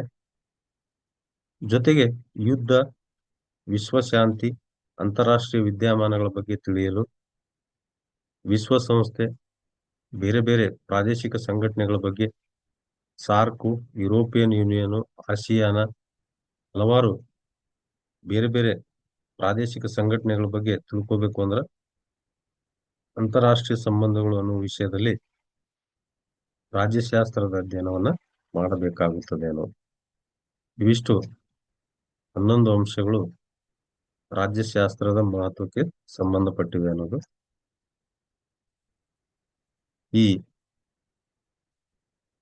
ಇಲ್ಲಿಯವರೆಗೆ ಈ ಅಧ್ಯಾಯ 1 ರಾಜ್ಯಶಾಸ್ತ್ರದ ಪರಿಚಯ 2 ಅಂಕದ, 5 ಅಂಕದ ಮತ್ತು 10 ಅಂಕದ ಸಂಭವನೀಯ ಪ್ರಮುಖ ಪ್ರಶ್ನೆಗಳ ಕುರಿತಾದ ಯೂಟ್ಯೂಬ್ ತರಗತಿ ವೀಕ್ಷಣೆ ಮಾಡಿದ್ದಕ್ಕೆ ಎಲ್ಲರಿಗೂ ಧನ್ಯವಾದಗಳು. ಈ ನನ್ನ ಯೂಟ್ಯೂಬ್ ತರಗತಿ ನಿಮಗೆ ಇಷ್ಟ ಆದರೆ ಈ ಯೂಟ್ಯೂಬ್ ತರಗತಿ ವಿಡಿಯೋನ ಬೇರೆಯವ್ರ ಜೊತೆ, ನಿಮ್ಮ ಫ್ರೆಂಡ್ಸ್ ಜೊತೆ ದಯವಿಟ್ಟು ಹಂಚಿಕೊಳ್ಳಿ. ಮತ್ತೆ ಮುಂದಿನ ಅಪ್ಡೇಟ್ಗಾಗಿ ಈ ನನ್ನ ಯೂಟ್ಯೂಬ್ ಚಾನಲ್ ಅನ್ನ ಸಬ್ಸ್ಕ್ರೈಬ್ ಮಾಡಿಕೊಳ್ಳಿ ಅಂತ ಕೇಳ್ಕೊತಾ ಇಲ್ಲಿಗೆ ಈ ಒಂದು ಯೂಟ್ಯೂಬ್ ತರಗತಿ ಮುಕ್ತಾಯವಾಗುತ್ತದೆ. ಎಲ್ಲರಿಗೂ ನಮಸ್ಕಾರ, ಧನ್ಯವಾದಗಳು.